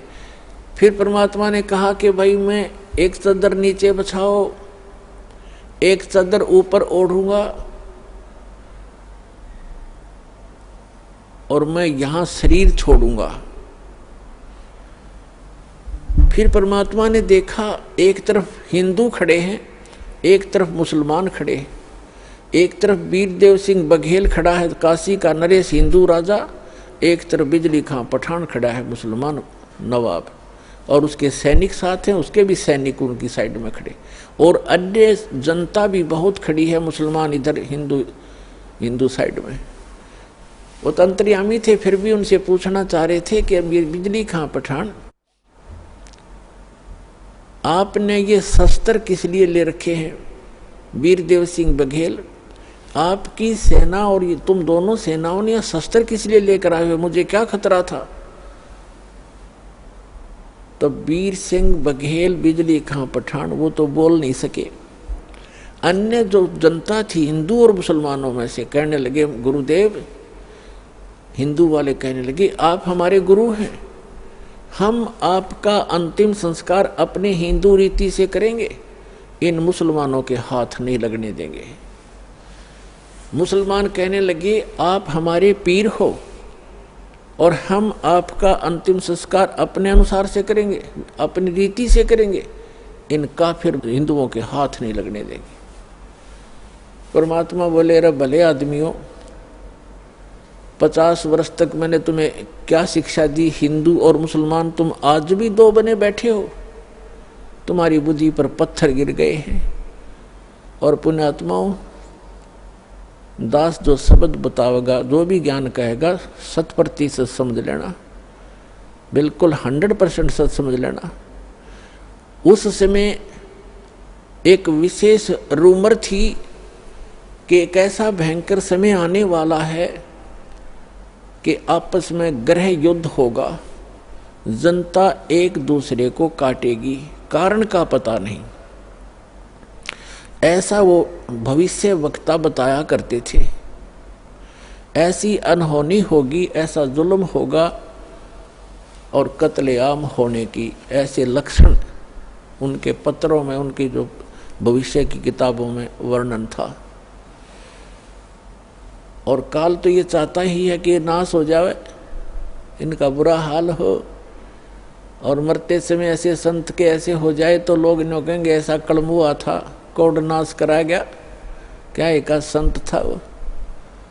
तब परमात्मा ने कहा, भाई बात सुन लो बच्चों, तुमने मेरी सीख पर, मेरी शिक्षा पर अमल नहीं करा, अब तो अपने लालच वश मेरे शिष्य बने रहे, पर मेरी बात सुन लो, मेरा काला मुंह मत करो, मेरी एक अंतिम पुकार सुन लो तुम। मेरा शरीर इस, वैसे तो चदरों के बीच में शरीर नहीं मिलेगा, कोई अन्य वस्तु मिलेगी, उसको आधी आधी बांट लेना, एक चदर हिंदू ले लेना, एक मुसलमान ले लेना, और शरीर मेरा मिले तो आधा आधा काट लेना, ये मेरा आदेश समझ लेना। पर बेटा तुम लड़ियो मत, कुछ भी कर लेना इस मिट्टी को, चाहे तो हिंदू रीति कर लो और चाहे मुसलमान रीति से कर लो, तो मिट्टी हो चुकी है, जीव जा चुका होता है। तुम कुछ आंखें खोलो तो तब तो वो शांत हो गए, कोई बात ना, एक बार शरीर छोड़ने दो, फिर देखेंगे। उनका इरादा वो यही था कि छिन्नम चपटा करेंगे, लट्ठम लट्ठा करेंगे, छीनेंगे, पूरा सब लेंगे, आधा आधा थोड़ा काटा जाता गुरु जी को, वो तो अंतर्यामी थे, जान गए। तो नीचे एक चादर बिछाई, भक्तों ने श्रद्धा से नीचे 2-2 इंच फूल बिछा दिए, सुगंधित फूल 2-2 इंच, गुरु जी लेटेंगे, और ऊपर से दाता ने एक चादर ओढ़ ली।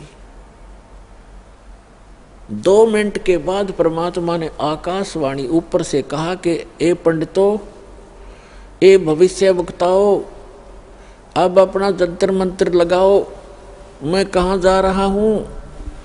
और कहा परमात्मा ने कि उठा दो पर्दा, इसमें नहीं मिलेगा मुर्दा, क्योंकि हम अविनाशी हैं। जब ऊपर उन्होंने देखा कि भगवान तो वो जा रहे हैं, वो जा रहे हैं, और चादर उठाई तो सब के आकार के सुगंधित फूल मिले, परमात्मा का शरीर नहीं मिला, वो तो सह शरीर सतलोक चले। बोलो सतगुरुदेव की जय हो।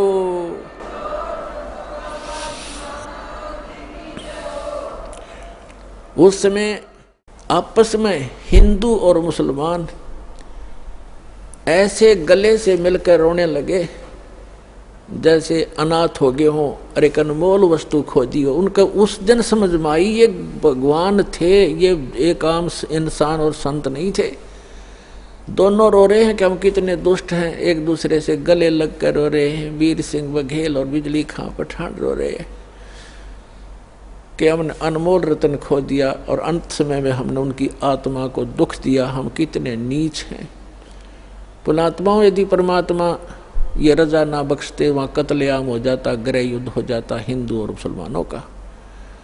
तो ये समर्थ परमात्मा है। समर्थ का शरणाग हो रंग होरी हो, भाई कदे न हो एकाज रोम रंग होरी हो। समर्थ का शरणाग हो, कभी भी कोई बुरा नहीं होगा और नेक नीति से काम करो। तो क्या किया, हिंदुओं ने अपनी एक चद्दर हिंदुओं ने ले ली, एक चद्दर मुसलमानों ने, आधे आधे सुगंधित फूल दोनों ने ले लिए। मुसलमानों ने वहाँ कब्र बना दी, उन फूलों और एक चद्दर को नीचे जमीन में गाड़ के, और हिंदुओं ने भी एक यादगार बना दी। अब दोनों ने वहाँ पर एक, मुसलमानों ने तो एक मजार बना रखी है मंदिर नुमासी, मस्जिद की तरह मंदिर नुमा, और हिंदुओं ने एक मंदिर सा बना रखा उस जहाँ पर वो फूल परमात्मा के नीचे, परमात्मा के तो सारी पृथ्वी है। वैसे उनकी उस भ्रम को निवारण करने के लिए परमात्मा ने जो लीला की थी, उन फूलों के ऊपर एक मड़ी सी बना कर एक मंदिर बना रखा है। और उन दोनों में आपस में ज़्यादा से ज़्यादा 50 फुट का अंतर है। इस तरफ मुसलमानों ने बना रखे, इस तरफ हिंदुओं ने। ये दास देख रहा था, वहाँ से उनका वो बनाकर लाए थे चित्र। ये आपको दिखाते हैं वो चित्र, आप देखकर गदगद हो जाओगे। ये देखना, ये चित्र देखना उस परम पिता की यादगार का। ये देखिएगा, हाय हाय, ये तो हिंदुओं का बनाया हुआ है, हिंदुओं का, और हिंदुओं के द्वारा बनाया गया है इसके नीचे। और ये है मुसलमानों द्वारा बनाए गए। ये जो इधर से गेट है, झुककर इसके अंदर जाना पड़ता है, और इनके यहाँ से ये रास्ता है, आपस में एक दूसरे में देखने के लिए भगत जाते हैं। और ये दो यादगार बनी हुई हैं, ये आज भी प्रमाण है। ये देखिएगा पूरा।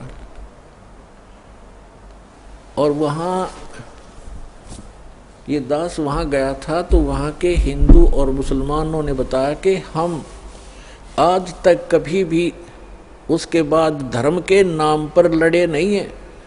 चाहे कहीं पर भी हिंदू मुसलमानों का चाहे कितना झगड़ा हो गया, हम आपस में कभी हमारा रसूख नहीं बिगड़ा।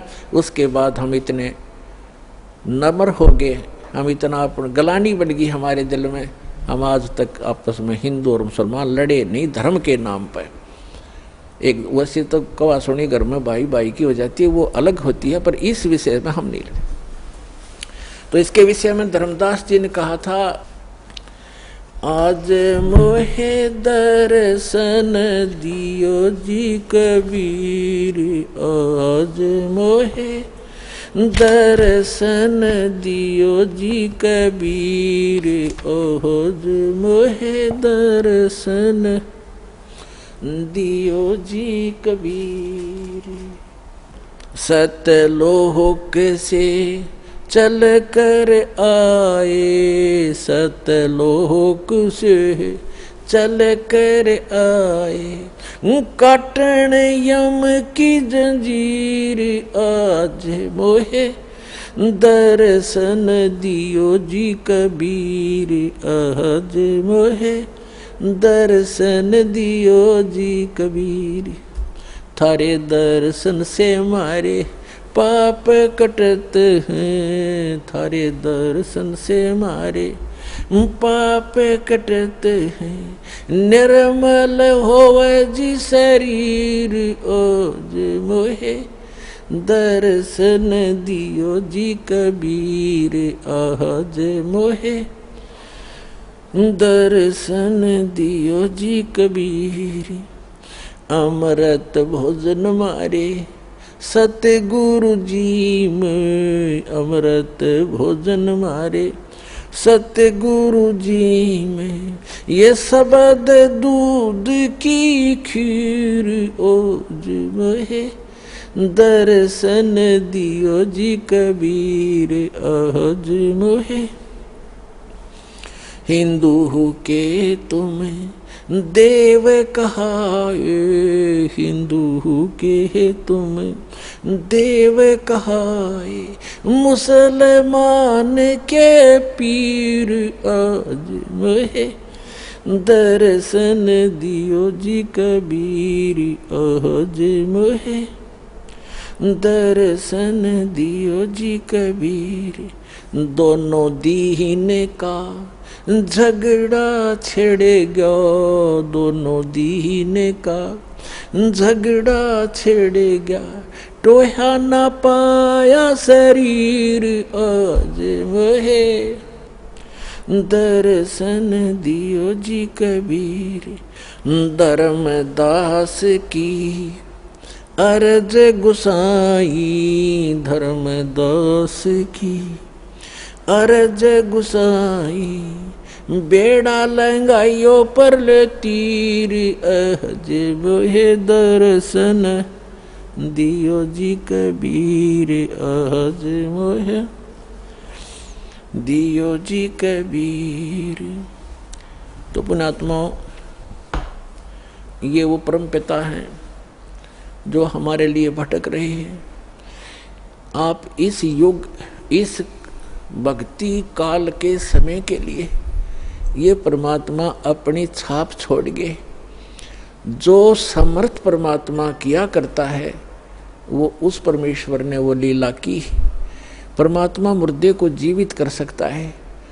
ऋग्वेद मंडल नंबर 10 सूक्त 161 के मंत्र नंबर 2 में कहा है, यदि रोगी की आयु समाप्त होगी हो, इतना क्षीण शरीर हो गया हो और मृत्यु को भी प्राप्त हो करके मृत्यु देवता के पास चला गया हो, तो समर्थ परमात्मा अपने भक्त को उससे भी छुटवा कर वापस ले आता है और 100 वर्ष तक का स्वस्थ जीवन उसको देकर समर्थ कर देता है। बोलो सतगुरुदेव प्रदान कर दे।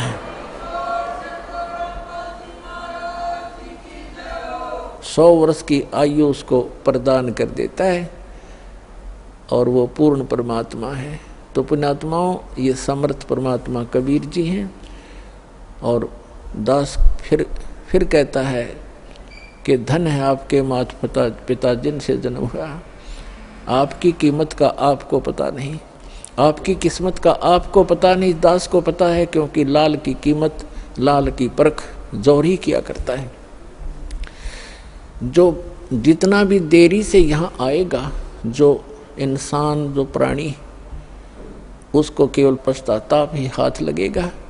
तो इससे दास की प्रार्थना है, जितना हो सके अपने भाई बहनों को, रिश्तेदारों को, जहाँ तक भी आपकी पहुँच है, सबको प्यार से समझाओ, सतलोक आश्रम बरवाला में लाओ, सबका कल्याण हो जाएगा। परमात्मा के गुण गाओ और 26, 27, 28 अप्रैल को फिर आओ। बोलो सतगुरुदेव की जय हो।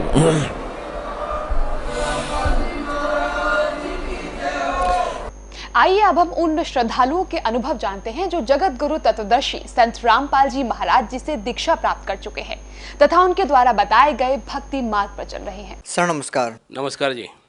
सर क्या नाम है आप? मेरा नाम अनूप रावत है। अनूप जी कहाँ से आए हैं आप? मैं सल्ट अल्मोड़ा उत्तराखंड से आया हूँ जी। सर संत रामपाल जी महाराज से कब जुड़े आप? संत रामपाल जी महाराज जी से दास ने 2004 में दीक्षा ली थी। सर संत रामपाल जी महाराज से नाम दीक्षा लेने से पहले आप क्या भक्ति साधना करते थे? मैं जी कोई भक्ति उक्ति नहीं करता था। जो मेरे मम्मी पापा करते थे मैं बोलता था सब ये ढोंग है, और मैं तो शुरू से ही बचपन से ढूंढता था कि कुछ और है मामला, लेकिन मुझे पता नहीं था क्या है। सर संत रामपाल जी महाराज की शरण में कैसे आए? मैं दिल्ली में नौकरी करता था, तो विन केबल पे परमात्मा मतलब संत रामपाल जी महाराज जी का सत्संग आता था 2-2.5 घंटे, 5 बजे से 7 बजे 7:30 बजे तक आता था। मैंने वो सत्संग देखा। उससे पहले भी मैं कई और गुरुओं के सत्संग देखता रहता था, लेकिन वो उनको देखा मैंने कि वो नाटक जैसे कर रहे हैं, कोई अपनी वाणी का दिखा रहा है, कोई ड्रामा कर रहा है, कोई कुछ कर रहा है। लेकिन संत रामपाल जी महाराज जी का जो सत्संग आता था उसमें संत रामपाल जी महाराज वेदों को, गीता को और पुराणों को दिखाते थे कि ऐसा ऐसा है और इसमें इस भक्ति, उस परमात्मा की भक्ति करनी चाहिए थी। तो उसके बाद मैंने वो देखा, 2 साल तक लगातार 2002 से 2004 तक मैंने वो सत्संग देखा। पूरा मैंने एनालिसिस करा और एनालिसिस करने के बाद वेदों में, गीता में, सभी शास्त्रों में प्रमाणित, इवन और भी जो उन्हें दिखाए, बाइबल दिखाया, उसके बाद गुरु ग्रंथ साहिब दिखाया, उनमें भी प्रमाण आया कि परमात्मा एक ही है और वो कबीर है। तो फिर मैंने डिसाइडेड करा कि ठीक है, मुझे उनको गुरु बनाना चाहिए, और मैं उनके पास रोहतक रोहता में गुरु बनाने के लिए चले गया। सर आज के दिन जो लोग भक्ति करते हैं वो किसी न किसी लाभ प्राप्त करने के लिए भक्ति करते हैं, जैसे आध्यात्मिक, भौतिक या मानसिक लाभ प्राप्त करने के लिए वो भक्ति करते हैं। तो सर आपने संत रामपाल जी महाराज से नाम दीक्षा क्यों ली? मैंने मोक्ष के लिए नाम लिया और परमात्मा की दया से मैं थोड़ा बहुत रोजी रोटी तो कमा ही रहा था, दिल्ली में अपने परिवार का भरण पोषण करा था, लेकिन मैं मोक्ष के लिए मुझे वो लिया था क्योंकि थोड़ा मेरी संस्कृति सही थी। तो जितने भी हमारे आचार्य थे या शास्त्री थे जिनने हमें पढ़ाया था, उन्होंने बोला था कि मोक्ष सबसे बड़ी बात होती है, मनुष्य योनि का एक ही मकसद है, मोक्ष प्राप्त करना। सर, संत रामपाल जी महाराज की शरण में जो भी जाता है उनको आध्यात्मिक, भौतिक और मानसिक लाभ, कोई ना कोई लाभ तो जरूर होता है। सर, आपको क्या लाभ मिले संत रामपाल जी महाराज की शरण में जाने के बाद?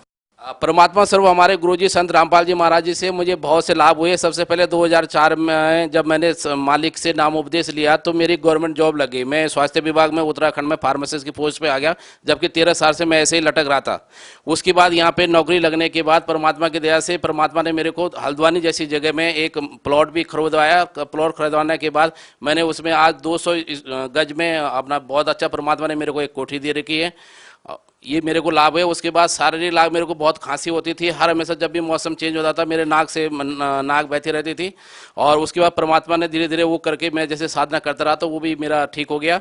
और उसके अलावा मैं बहुत से दारू पीता था, इतना दारू पीता था कि मेरे को किसी भी चीज़ का कोई कॉकटेल ही नहीं होता था। 2-3 टाइप अलग अलग टाइप के ब्रांड मिलाने के बाद भी कॉकटेल नहीं होता था, तो वो भी इतने पीता था, वो भी छूट गया मेरा। उसके बाद में बीड़ी सिगरेट पीने का तो चेन स्मोकर था। एक डॉक्टर ने मेरे को बोला था कि तुम्हें अपने दांत से या बीड़ी सिगरेट से, तो इसलिए मेरे को वो भी फायदा रहा। उसके अलावा और भी कई आध्यात्मिक लाभ हुए, सांसारिक लाभ हुए और मानसिक लाभ हुए। मेरा मन आज के डेट में परमात्मा को संपूर्ण पाने के बाद बिल्कुल एकदम स्थिर हो गया है। सर, जैसा कि देखा जाता है कि संत रामपाल जी महाराज से जो भी श्रद्धालु नाम दीक्षा लेता है उनको नशा मुक्त करने में संत रामपाल जी महाराज का विशेष योगदान होता है। सर, जैसा कि आज के दिन सरकारें बड़ी बड़ी योजनाएं लागू करती है नशा मुक्त भारत बनाने के लिए, सर संत रामपाल जी महाराज ऐसी क्या दवाई देते हैं कि जो भी श्रद्धालु उनसे नाम दीक्षित होता है वो नशा छोड़ देता है?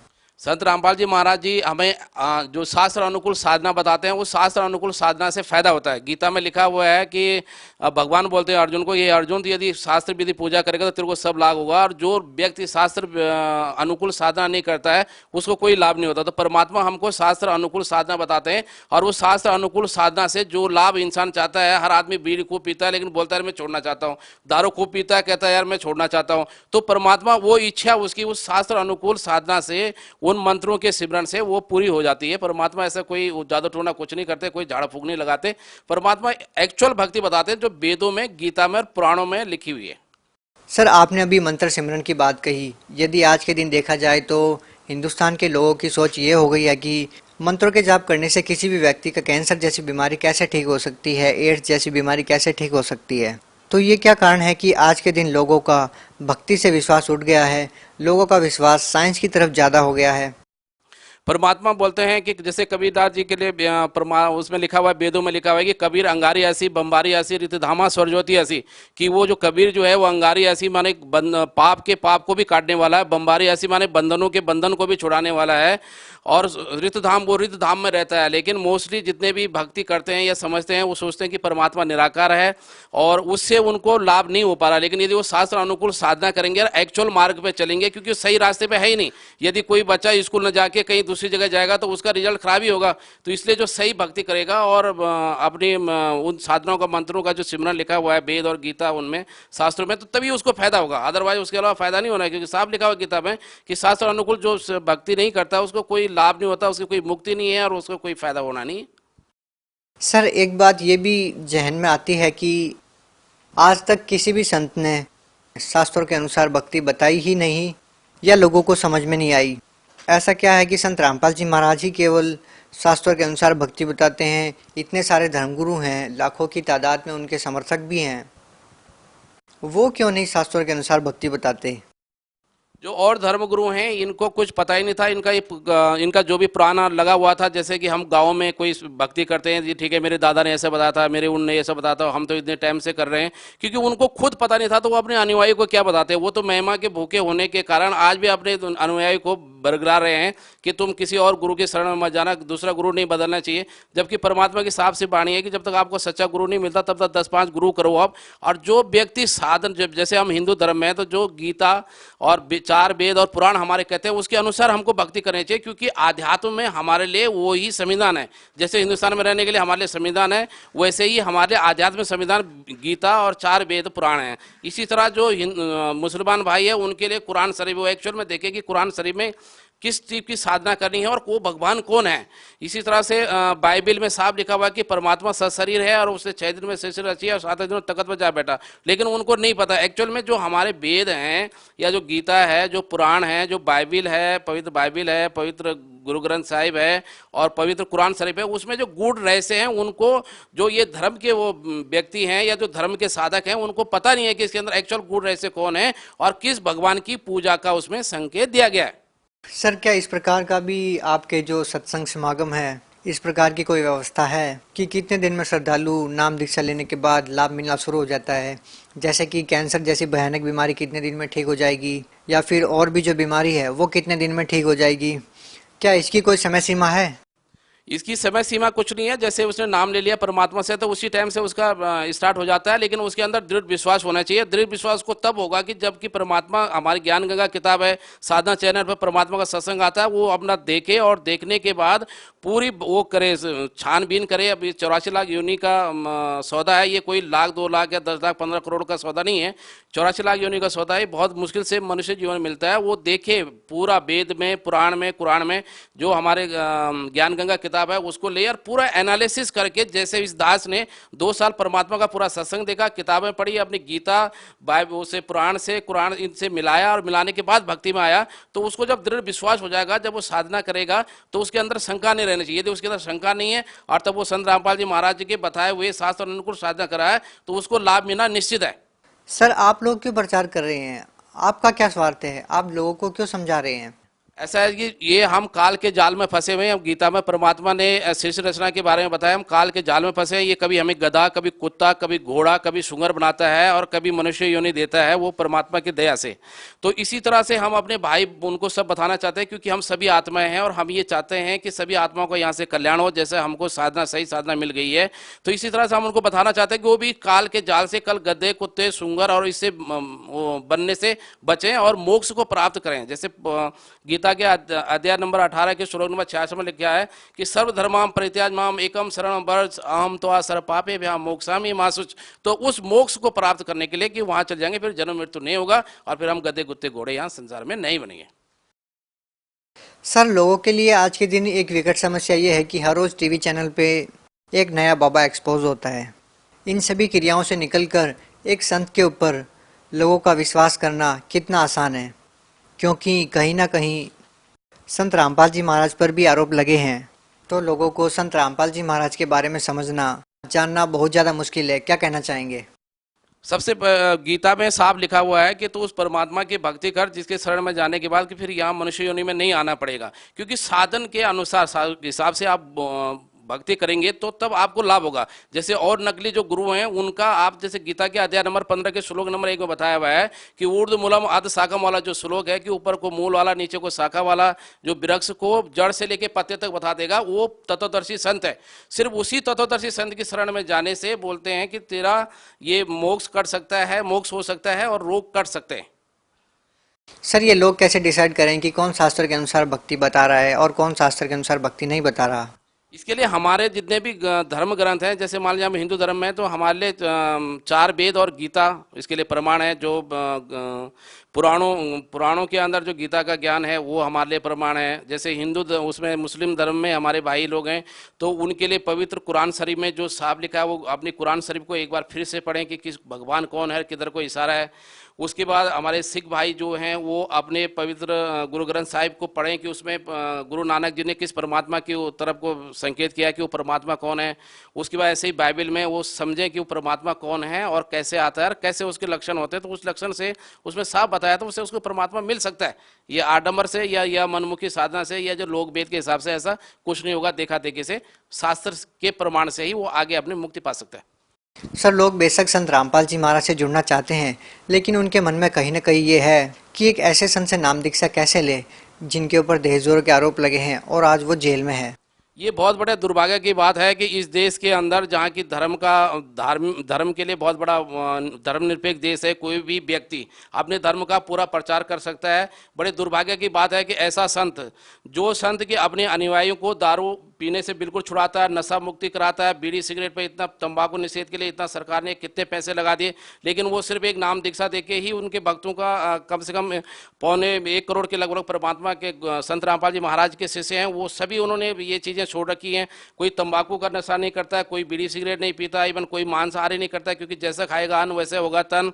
उसके अलावा दहेज के लिए इतना, आज की डेट में जितनी सती प्रथा का दुष्परिणाम था इस समाज पे, ऐसे ही दहेज प्रथा का है, क्योंकि जितनी भी परेशानी आ रही है समाज में, कुरीतियाँ आ रही हैं, वो दहेज के लिए आ रही है। कोई भी बाप यदि भ्रष्टाचार कर रहा है तो अपनी लड़की के दहेज के लिए कर रहा है, तो परमात्मा ने उसको बताया है। और उसके बाद भी कोई भी हमारे यहाँ पर रेमनी शादी जो है मुश्किल से 16 मिनट में, 18 मिनट में हो जाती है, और बिना कुछ लिए दिए। तो ये परमात्मा ने इस समाज पे इतने बड़े उपकार करे जिसको कि सरकारें नहीं कर सकती।